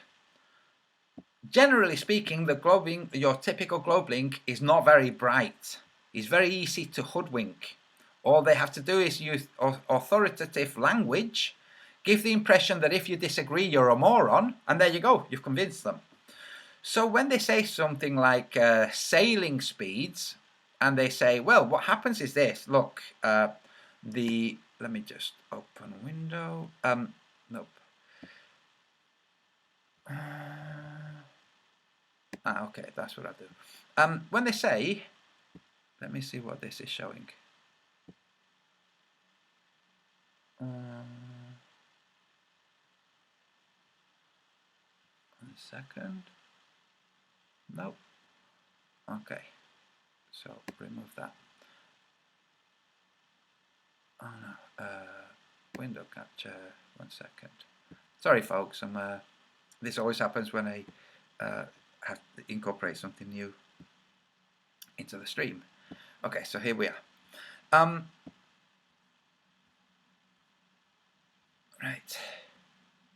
When they say, look, world sailing speed record done by this catamaran, and catamarans are generally speaking faster than monohulls because they're more stable.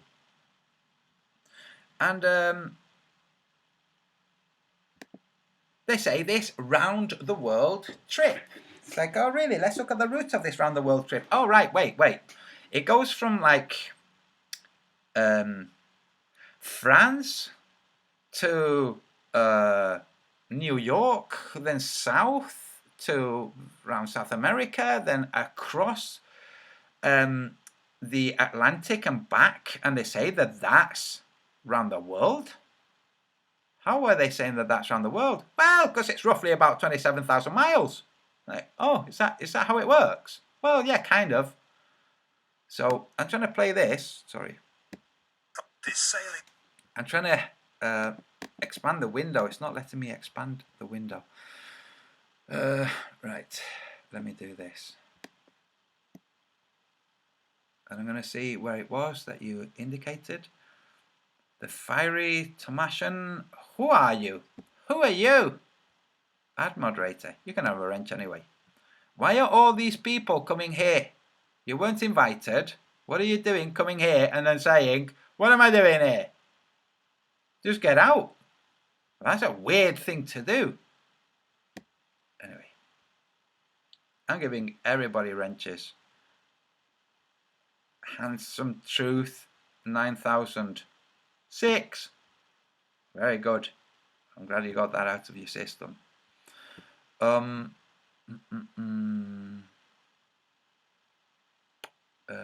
Maruf Dada. Hi. I should make somebody a channel manager so they can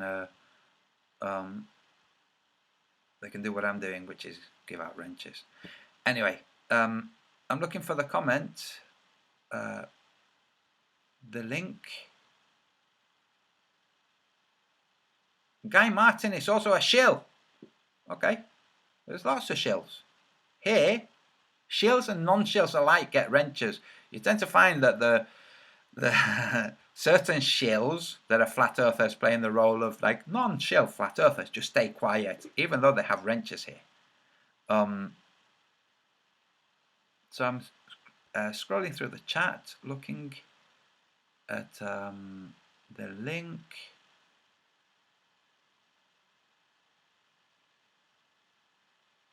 So Johan writes, YouTube still has your channel unsubscribed on my channels I'm subscribed to, and no bloody notifications until way too late.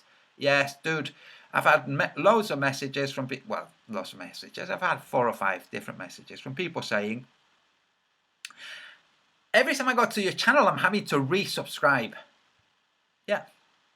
5 minutes, 10 seconds. That's because of these 78, 75, 78. So I get notifications. You're up 78 subscribers. But you're down 78 subscribers. That's right. Just, right. 5 minutes, 10 seconds in. That's what I was looking for. And thank you, Zonkt Jimmy. 5 minutes, 10 seconds in. So scroll to 5 minutes. There you go. Happens. I have watched these before. I've watched so many of these. They're great.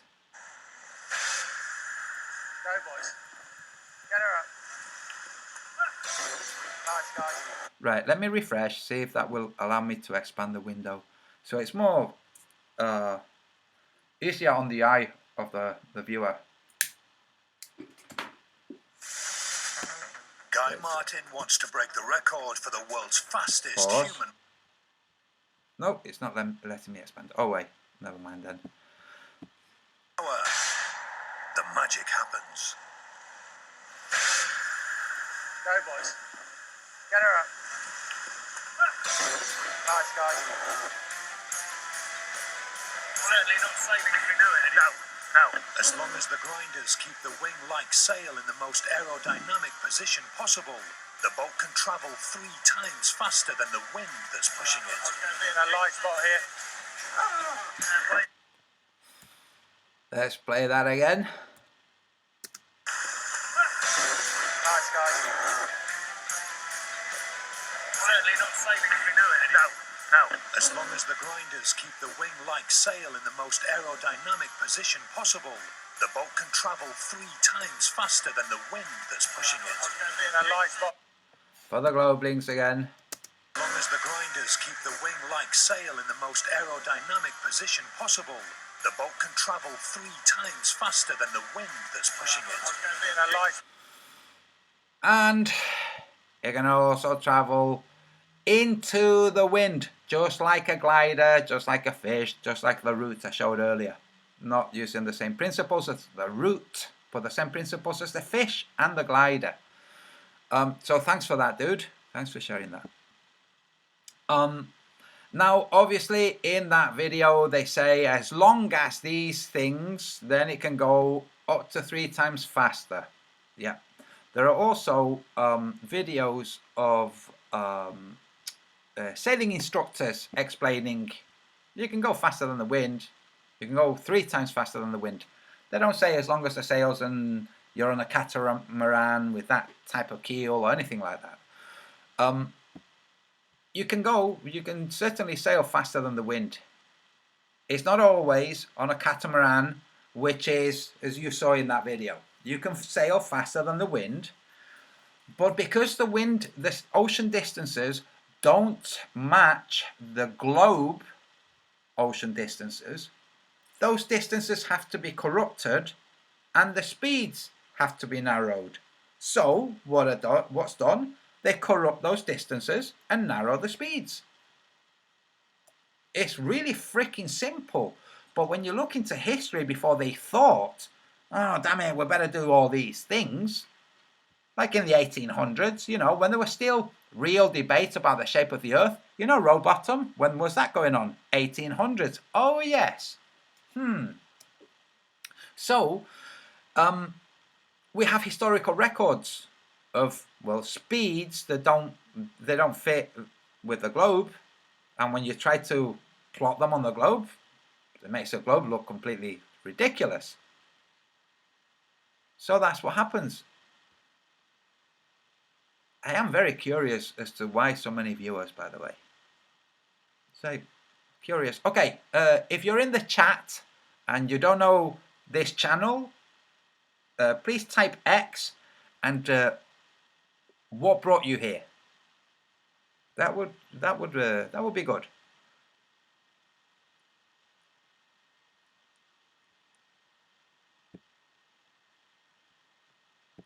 Meanwhile, I'm giving wrenches out. Auntie Meg, nice to see you.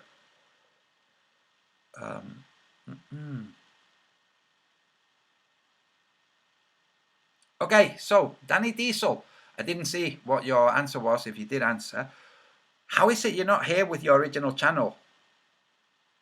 Or is your Danny Diesel new spelling, is that your original channel and you've just changed the name? Let me know, dude. Confusion.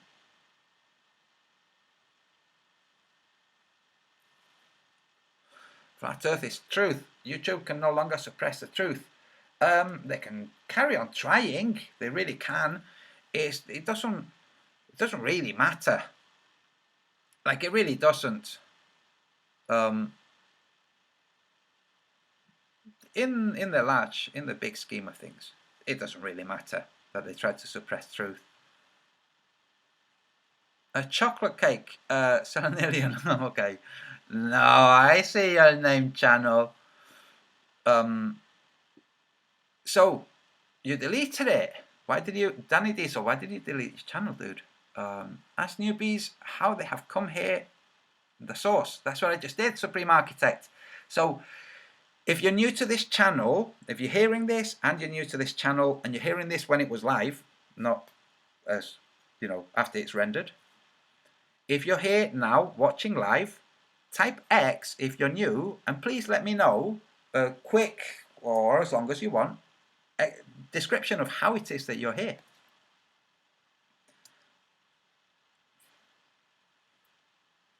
David Banner, come on, flat people who are new to the channel.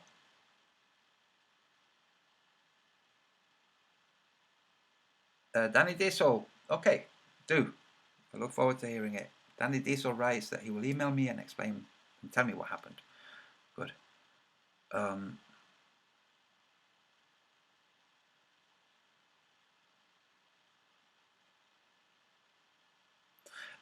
Chuck the Canuck writes, Danny Diesel, they have enough dumbed down sheep that believe it. Who cares about a few million flat earthers? Laugh out loud. They care. They do care, but the thing is, and we have to think logically about this. You can't destabilize society in a way that's going to cause harm. That's not a good thing. Okay, so if we think in terms of, if we imagine, although we can't, Handsome Truth 900, you type X, but you don't say why you're here. So if we try to imagine the mind of the social engineers or of the rulers, the guys who on paper own everything, okay, those guys, if we try to imagine their world, and their world is one of trying to, we're gonna talk about the benevolent facets, or the benevolent ones, okay, because if you think they're all malevolent, then you're wrong. If you think they're all malevolent, none of this will be happening. So the benevolent ones, they know how easy it is to destabilize a nation. They know what kind of things destabilize a nation. Manish doesn't Rai, do you smoke weed? I don't smoke weed. I also don't drink alcohol. Play this, Antonio, Danny Diesel. I might later, but I'm gonna roll. If you think the controllers, they can't let society be toppled over, any of the branches of society to be toppled over, because this causes harm, like actual harm that can lead to death, suffering, and that's not a good thing. So how do they control things in a way that can absorb new information, like the truth of where we live, without systems collapsing, causing harm? How do they do this? One of the ways they have to do it is slow it down. So send in infiltrators, pay people to infiltrate, to play roles, to say small sun, or under a dome, or ice globe, snow globe, or to slow things down. Now, and then also there's the churches who want to just take a portion of the believers and make them believe their version of whatever it is their God, they say their God is. So that's how to stop it. They have to think of how to stop it destabilizing too much.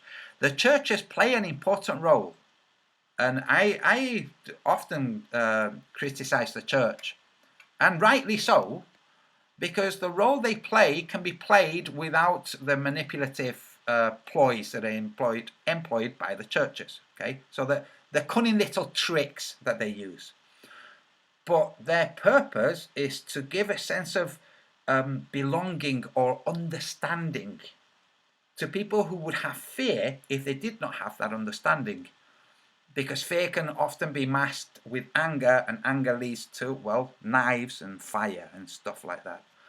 So that's why the Muslims and the Christians and the Jews and all of the faiths, they're all about trying to give the impression of some level of understanding. I mean, just look at the Hindu religions, for goodness sakes.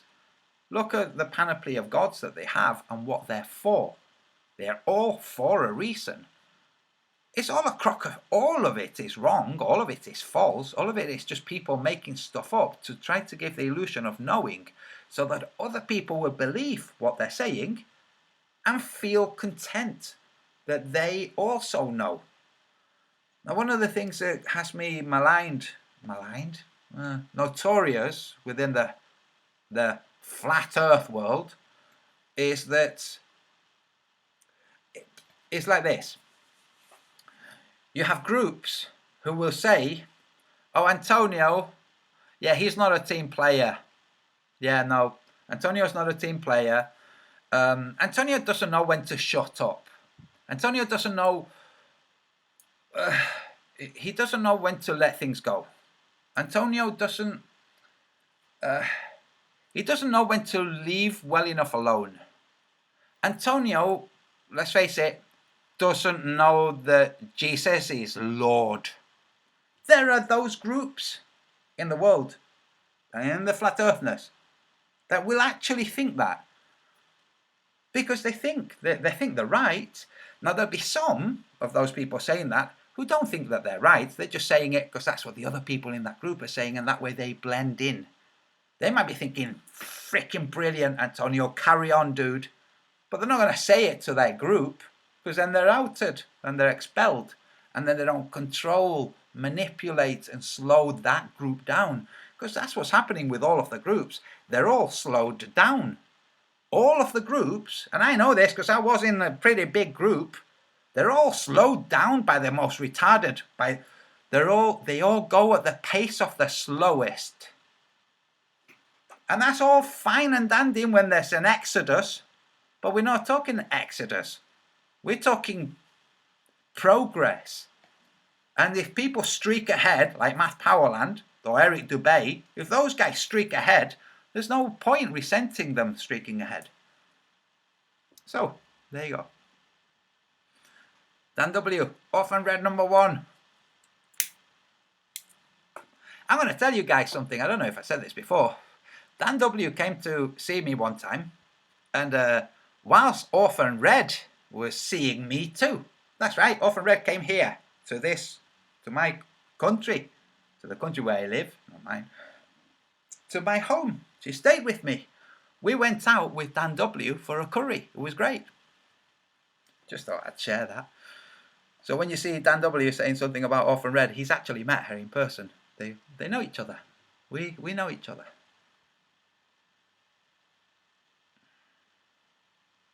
Okay, 80 thumbs up, 490 people listening. Jehovah's Witness keep coming to my house. Sub Johnny, I love it.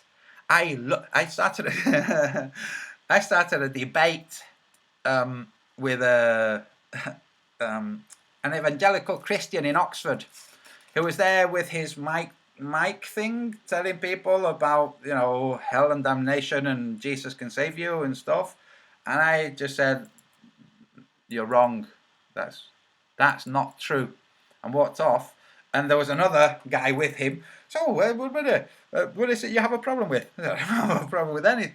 We got into a debate. I just say, dude, yeah, I'm not going to go over the debate because I went over it when I was telling some other people. But it was funny. It was funny. A very educated guy, very well versed, not just in theology, but also in philosophical arguments and tools. But I said, no. It all comes down to somebody wrote it down and said that it was God's word. That's what it comes down to. That doesn't make it God's word. Simple. Anyway, I'm looking in the chat. We're living in the times when being an atheist is the coolest thing. Still closer. I'm not sure. I think we're living in a time where having personal beliefs or having a personal architecture of what life is, a personal opinion on what life is, what the whole game called existence is. But private, I think that that's the world we're living in, where that is the coolest thing. The people who say, atheists, don't believe any of it. Like, oh, okay, yeah, join that group. So there's that group, don't believe any of it. And then there's that group, Jesus is Lord. No, it's Muhammad. No, it's... So there's those two groups. And then there's the thinkers.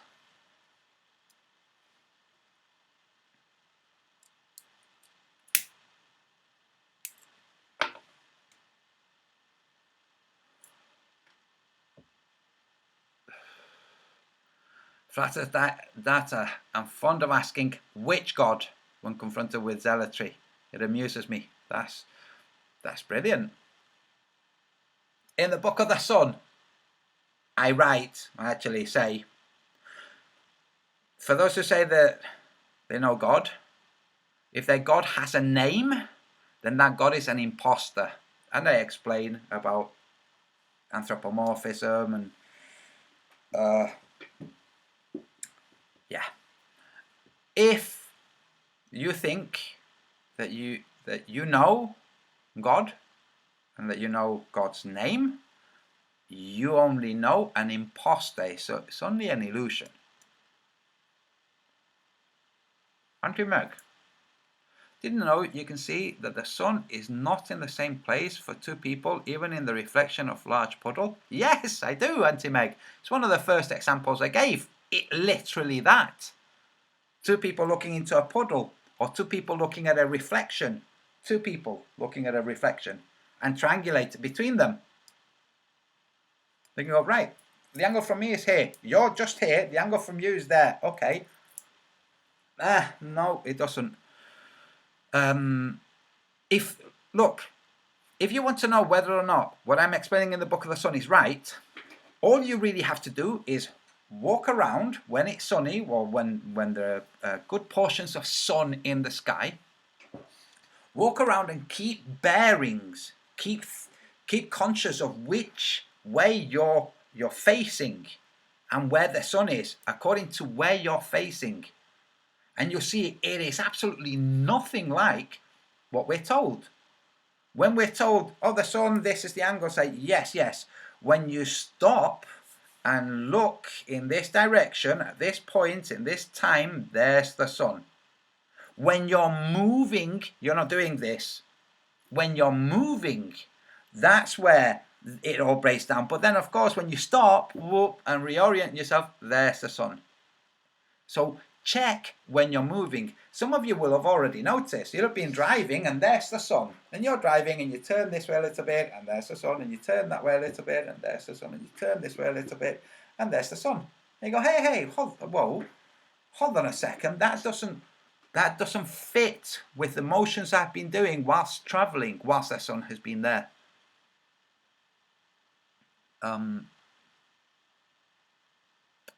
Why can't normie brains handle subrefraction? They can't.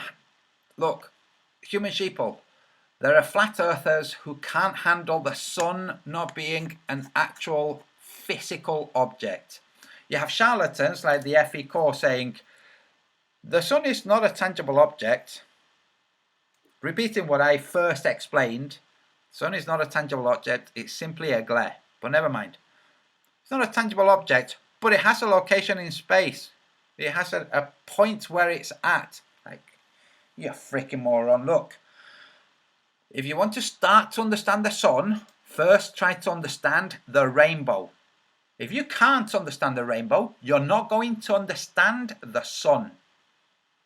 It's as simple as that.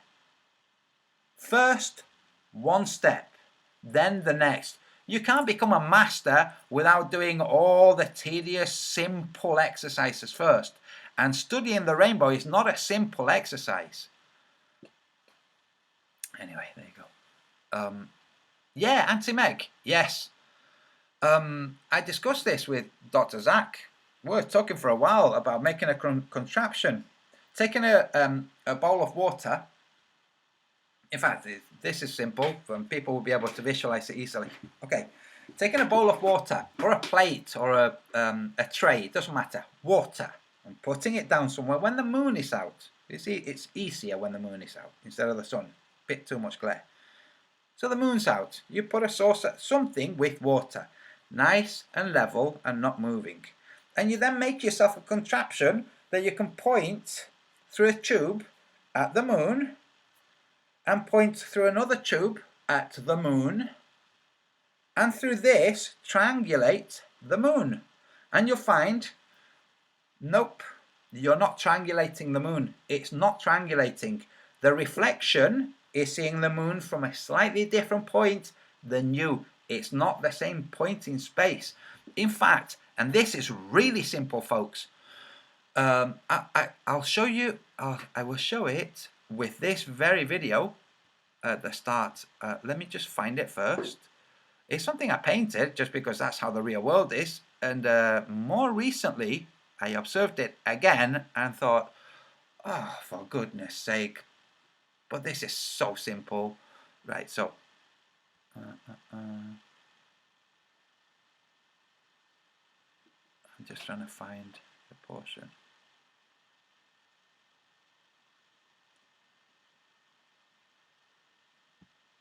Give me a second. That's the portion.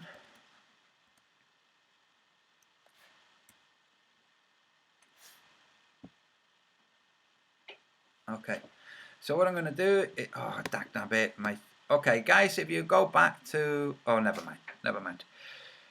I was going to go to an earlier part of the video where I show a painting I did on a shed that has some posts. It's a kind of a pier or a dock.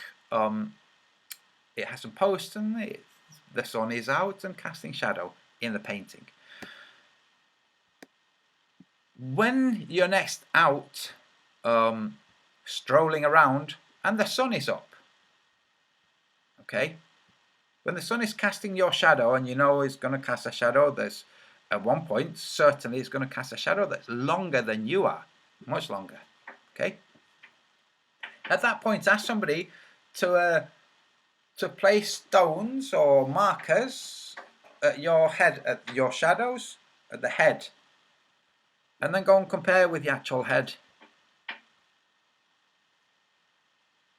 The sun is just so nothing like what the globe has hinted at and what all of the flat earthers other than me have said.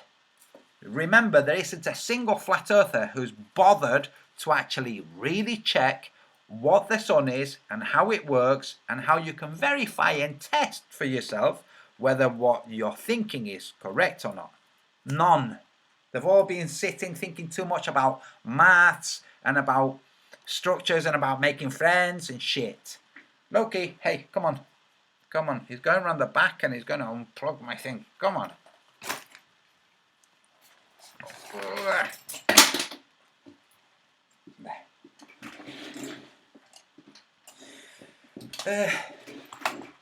So, yeah. If there's no dome, then there is space. Okay. Multi-tom-tom. If there is no dome, then there is space. Okay. Are you sure? Are you sure that's how it works? Multi-tom-tom. Really think about it. Are you sure that that's how it works? It's either a dome or space.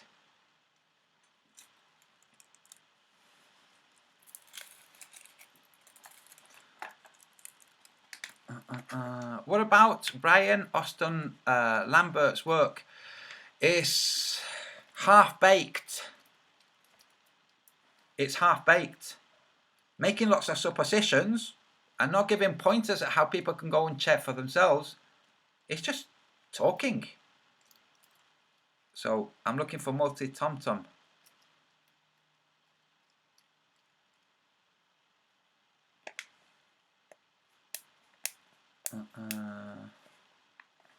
Selenilian has got it. What? Only two choices then? So think about it, dude. Multi-tom-tom. Why two choices? Dome or space? Maybe consider this other choice. What's the alternative? Ah, good. What's the alternative? Well, here's one alternative. A ceiling of some type. A limit. Slimy getcha. What is this? Here's an idea for you. It might be new. Instead of asking people, what is this? Maybe you rewind and figure out what this is. That's right. Maybe engage in some, like, figuring out, in some thinking. Multi-tom-tom. Picture a ceiling. What would a ceiling be? Somebody, Curtin Lopez, is saying firmament. Okay. Firmament, ceiling, dome, limit, barrier. Which is it and why?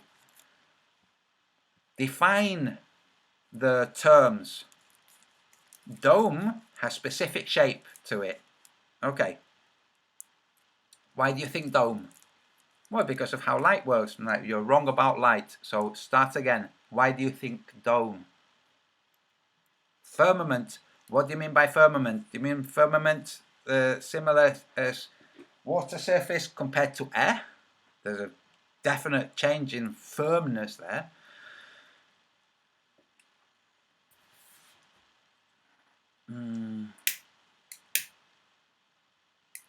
Oregon D. Real proof that Earth is not a globe.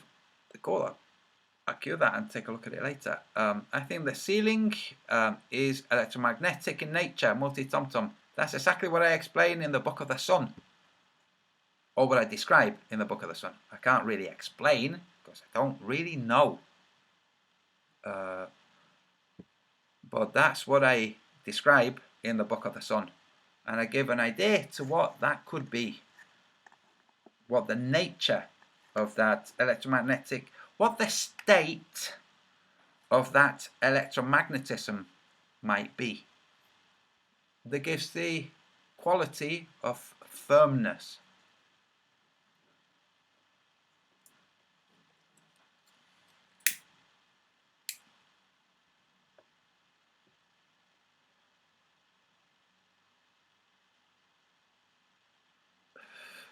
Oh, here's a great one. Greylex 92. It's fucking 21st century and some people still believe the Earth is motherfucking floating disk somewhere in space X fucking D. Well said. I don't know a single person who thinks that the Earth is a floating disk somewhere in space. And I'm a flat earther. I don't know, maybe you know more flat earthers than me. Greylex 92. Do you know more flat earthers than me? Because I don't know a single flat earther who thinks that Earth is a floating disk somewhere in space. You have a wrench, by the way, Greylex, so you can comment freely.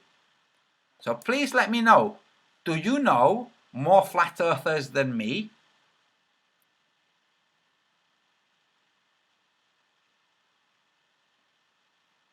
Harry Baird. Harry, dude, I don't know if you saw the start of this hangout. If you didn't, you will enjoy it. Yes, he is a deceiver. Yes. I don't know, with Wolfie, now I know, it's not just kind but dim. It's purposefully dishonest, like intentionally dishonest. With the other guy, where's Wally? With Wally, I'm leaning more towards just straightforward dumb. So deceiving because he's dumb.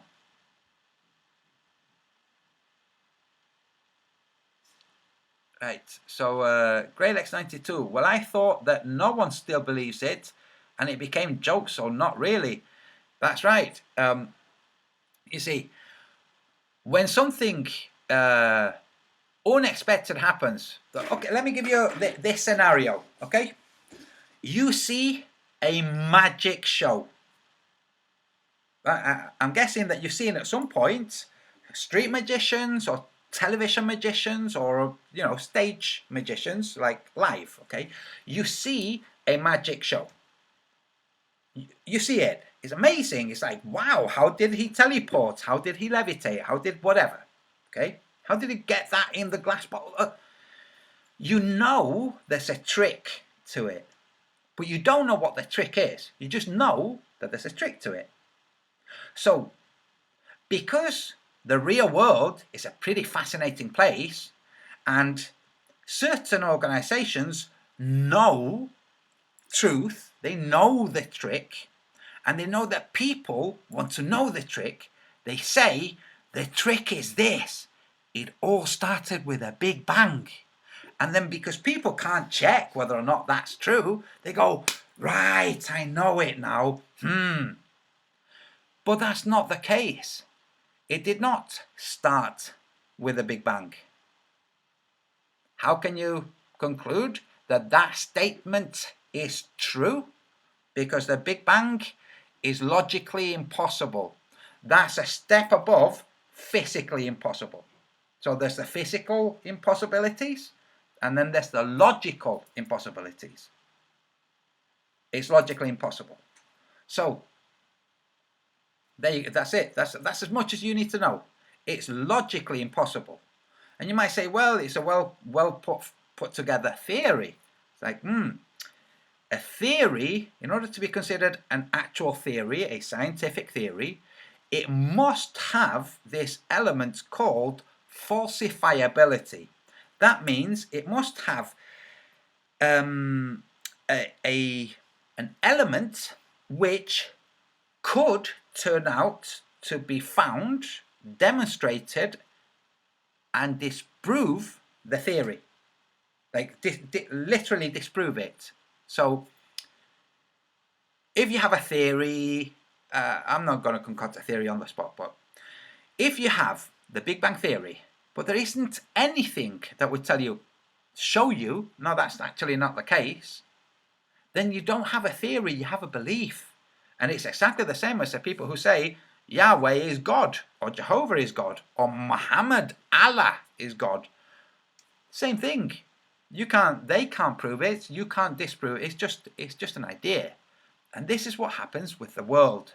When you start actually looking in detail, really scrutinizing, you go, hold on a second, this place is really fascinating. Like, away from the humdrum and the mundane, this place is really interesting. You have all kinds of anomalies that are well known, well understood anomalies in terms of what the effects are, but what the causes of those anomalies, those aren't known, they're not understood, it's still, that's why they're called anomalies, okay? So, you have anomalies on Earth that are just great big question marks. You have magnetic mountains in northern Russia. That's right, your compass points to the mountain. You have fauna boundaries in Indonesia. You have these boundaries that birds and other creatures don't cross from one island to another.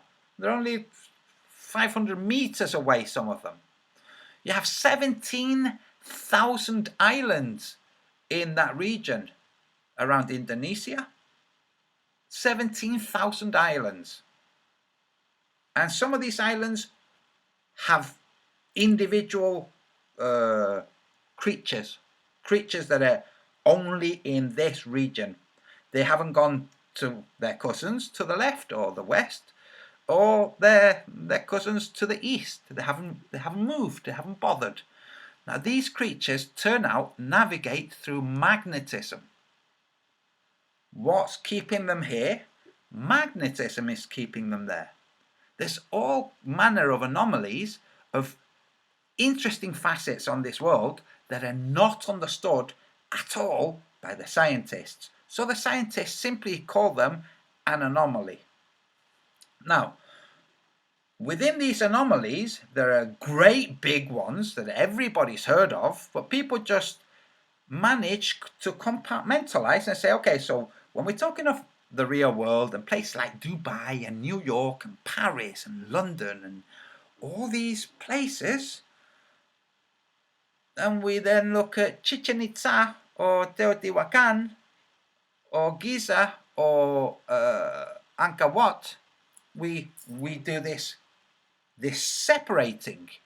There's modern society, ancient society, way more advanced than we are, but ancient and gone. And no mass graves, no signs of anything other than that they were here and that they left. Not that they slowly died because of famine. There are theories, of course, put forward by historians because they have to. They have to put some theory. But the people who lived there, whose ancestors lived with the original builders, say no, they left. They just left one day. On boats they left and they went west.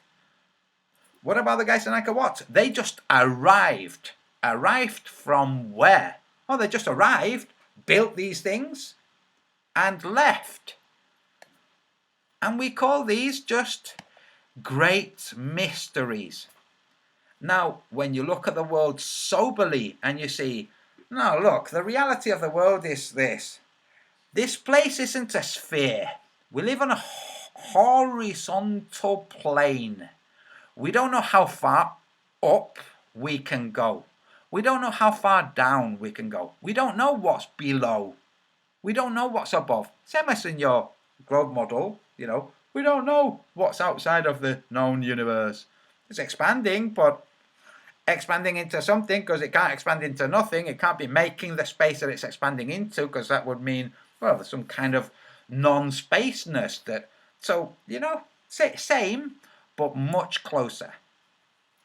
And in the real world, this flat plane that we call Earth, light, which physicists have said is a photon, which can be a wave instead of a photon, depending on which experiment it's failing to exhibit what you'd like it to exhibit. That misunderstanding of light has caused this idea of the sun being this stellar body that sends light in parallel rays to the Earth. But any two individuals 10 meters apart with posts can check for themselves that the sun rays don't arrive parallel. Light isn't what they've said it is. It doesn't function how they've said it functions. And when you look, you have to conclude, okay, so we have to scrap that and look at what is happening. How does light function? Oh, 1 second.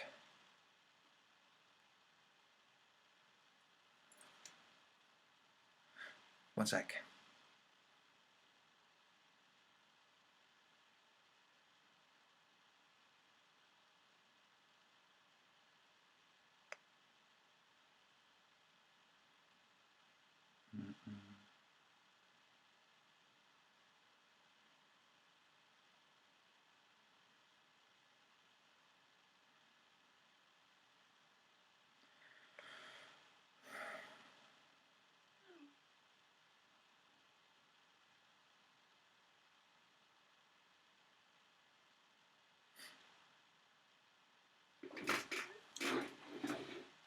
So, Cubester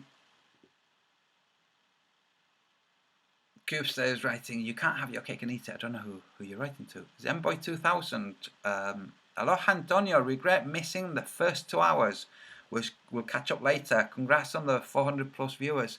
I have no idea what's going on, Zenboy, but thank you. In terms of the viewers, maybe some big channel is streaming this. I don't know. It's not important. I've asked people to say in the chat what they're doing here, how come, but and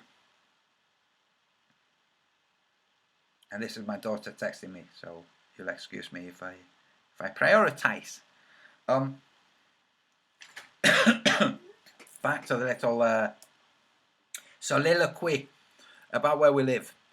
So when you look at the real world, you think, okay, so we have all these compartmentalized things that can't join together. For instance, we being the most advanced, but way behind us in history, they're being more advanced. So you have to look at it, you have to start tabula rasa, clean the board and start again. And go, okay, what is going on? How does this place work? It doesn't take that long with everything that we have already. Android Freedom, you can have a wrench too.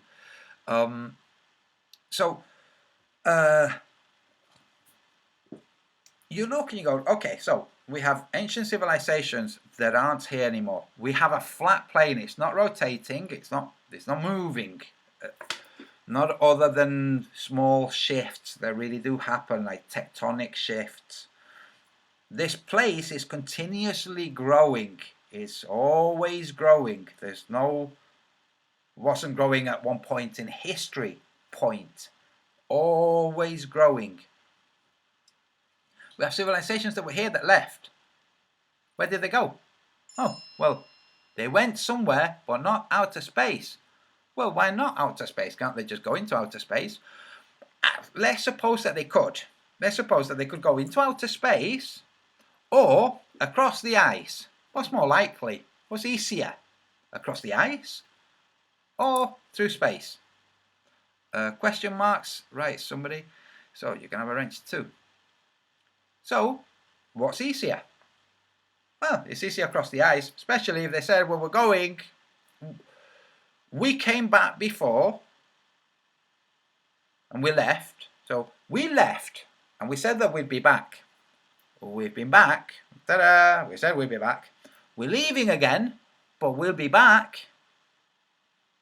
And the people who live in those regions of the Central America, like, when are they coming back? When are these guys coming?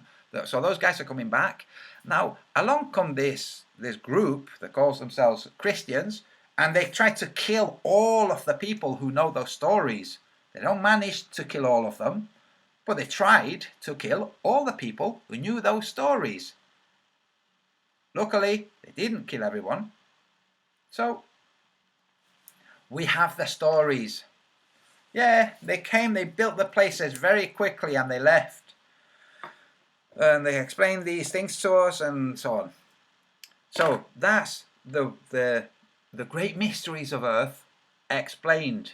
Now what about the anomalies of these birds and these fauna, these creatures that aren't crossing these magnetic boundaries?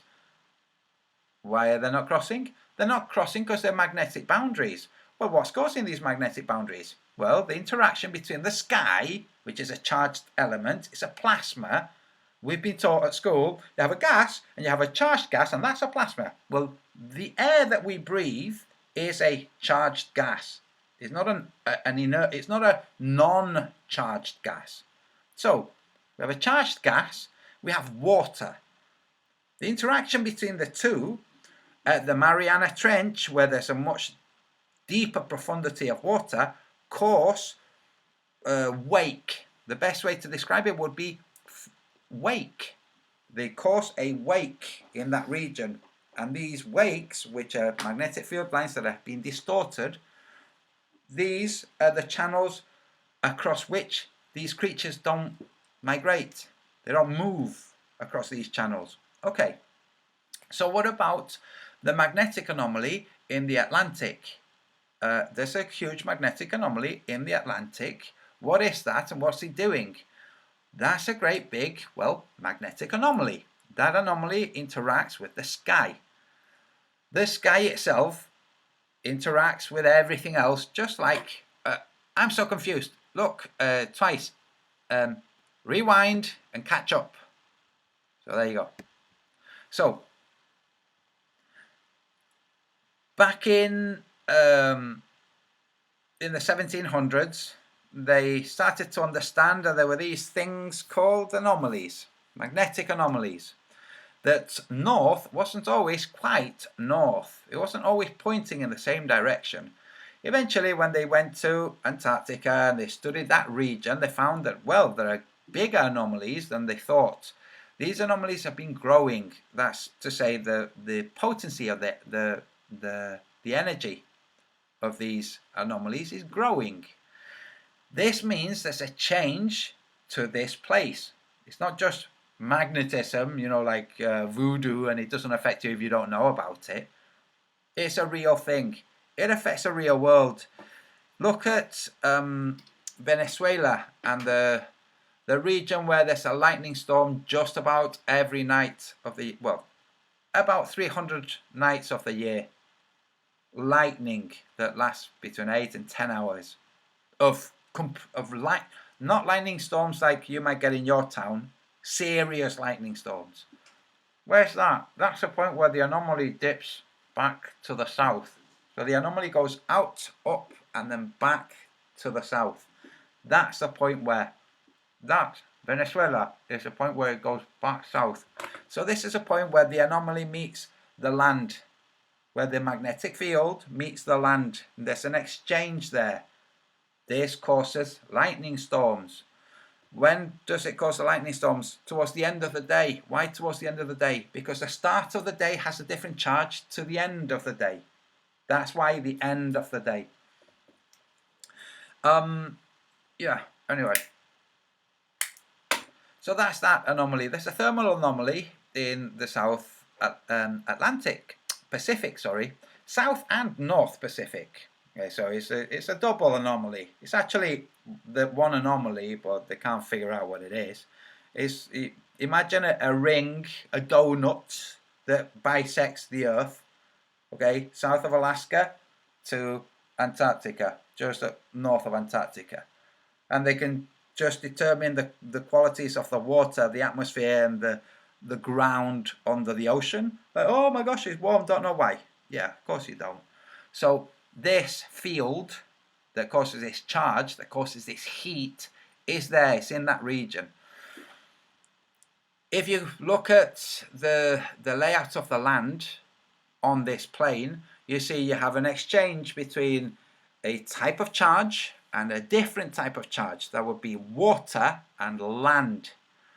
It's separated towards the south. It's separated by around 120 degrees. Specifically, the pyramids of the sun are separated by 120 degrees between Giza and Chichen Itza. And in Australia, at the other 120 degrees, is Uluru, which the Aborigines themselves know is not part of that land. It's not a normal native part of that land. These things, the guys who built the pyramids didn't build the pyramids there for no good reason. They didn't build them as observatories. They built them because there's a point to them. The pyramids are built over water.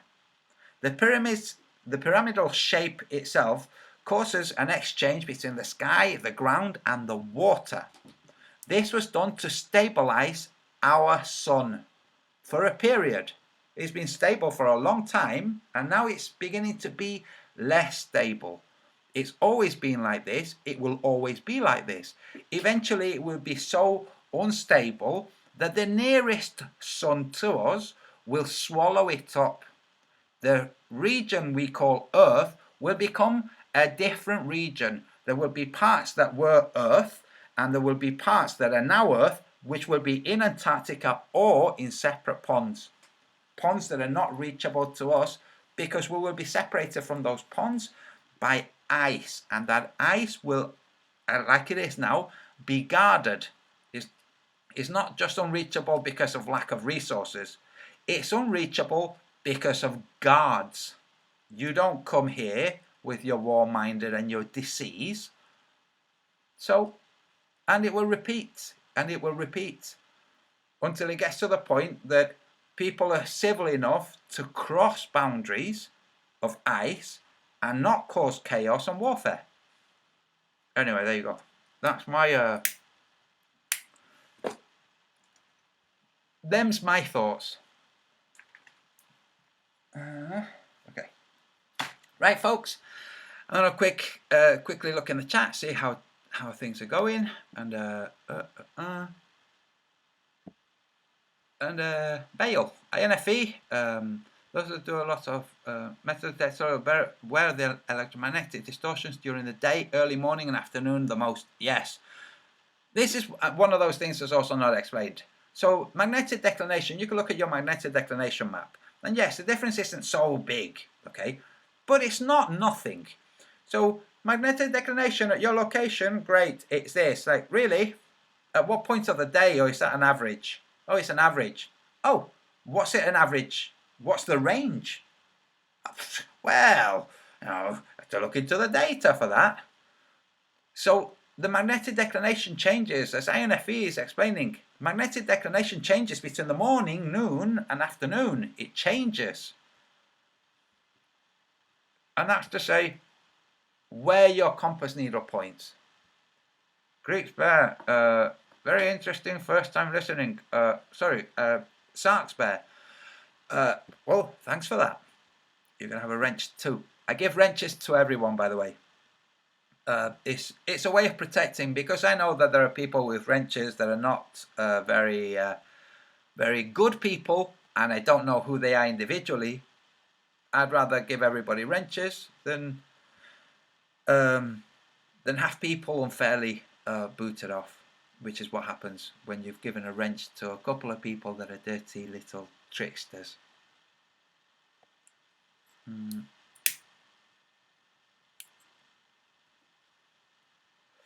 Boomer alert. Jenna Tools. Okay, you can have a wrench too.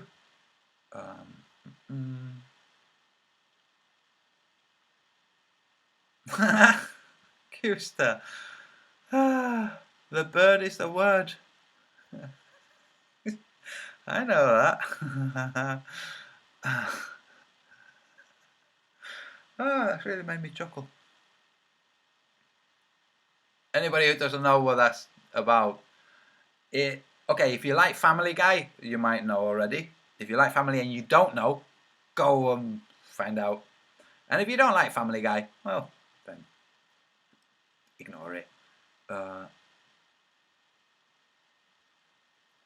Wait, Rock Lover says something. Antonio, rewatch Wally's video and look carefully at the postal address. I've seen it. I've showed it in this hangout. I mean, I didn't freeze frame on purpose to highlight it, but like, dude, he shows his postal address, for God's sake. What a stupid thing to do.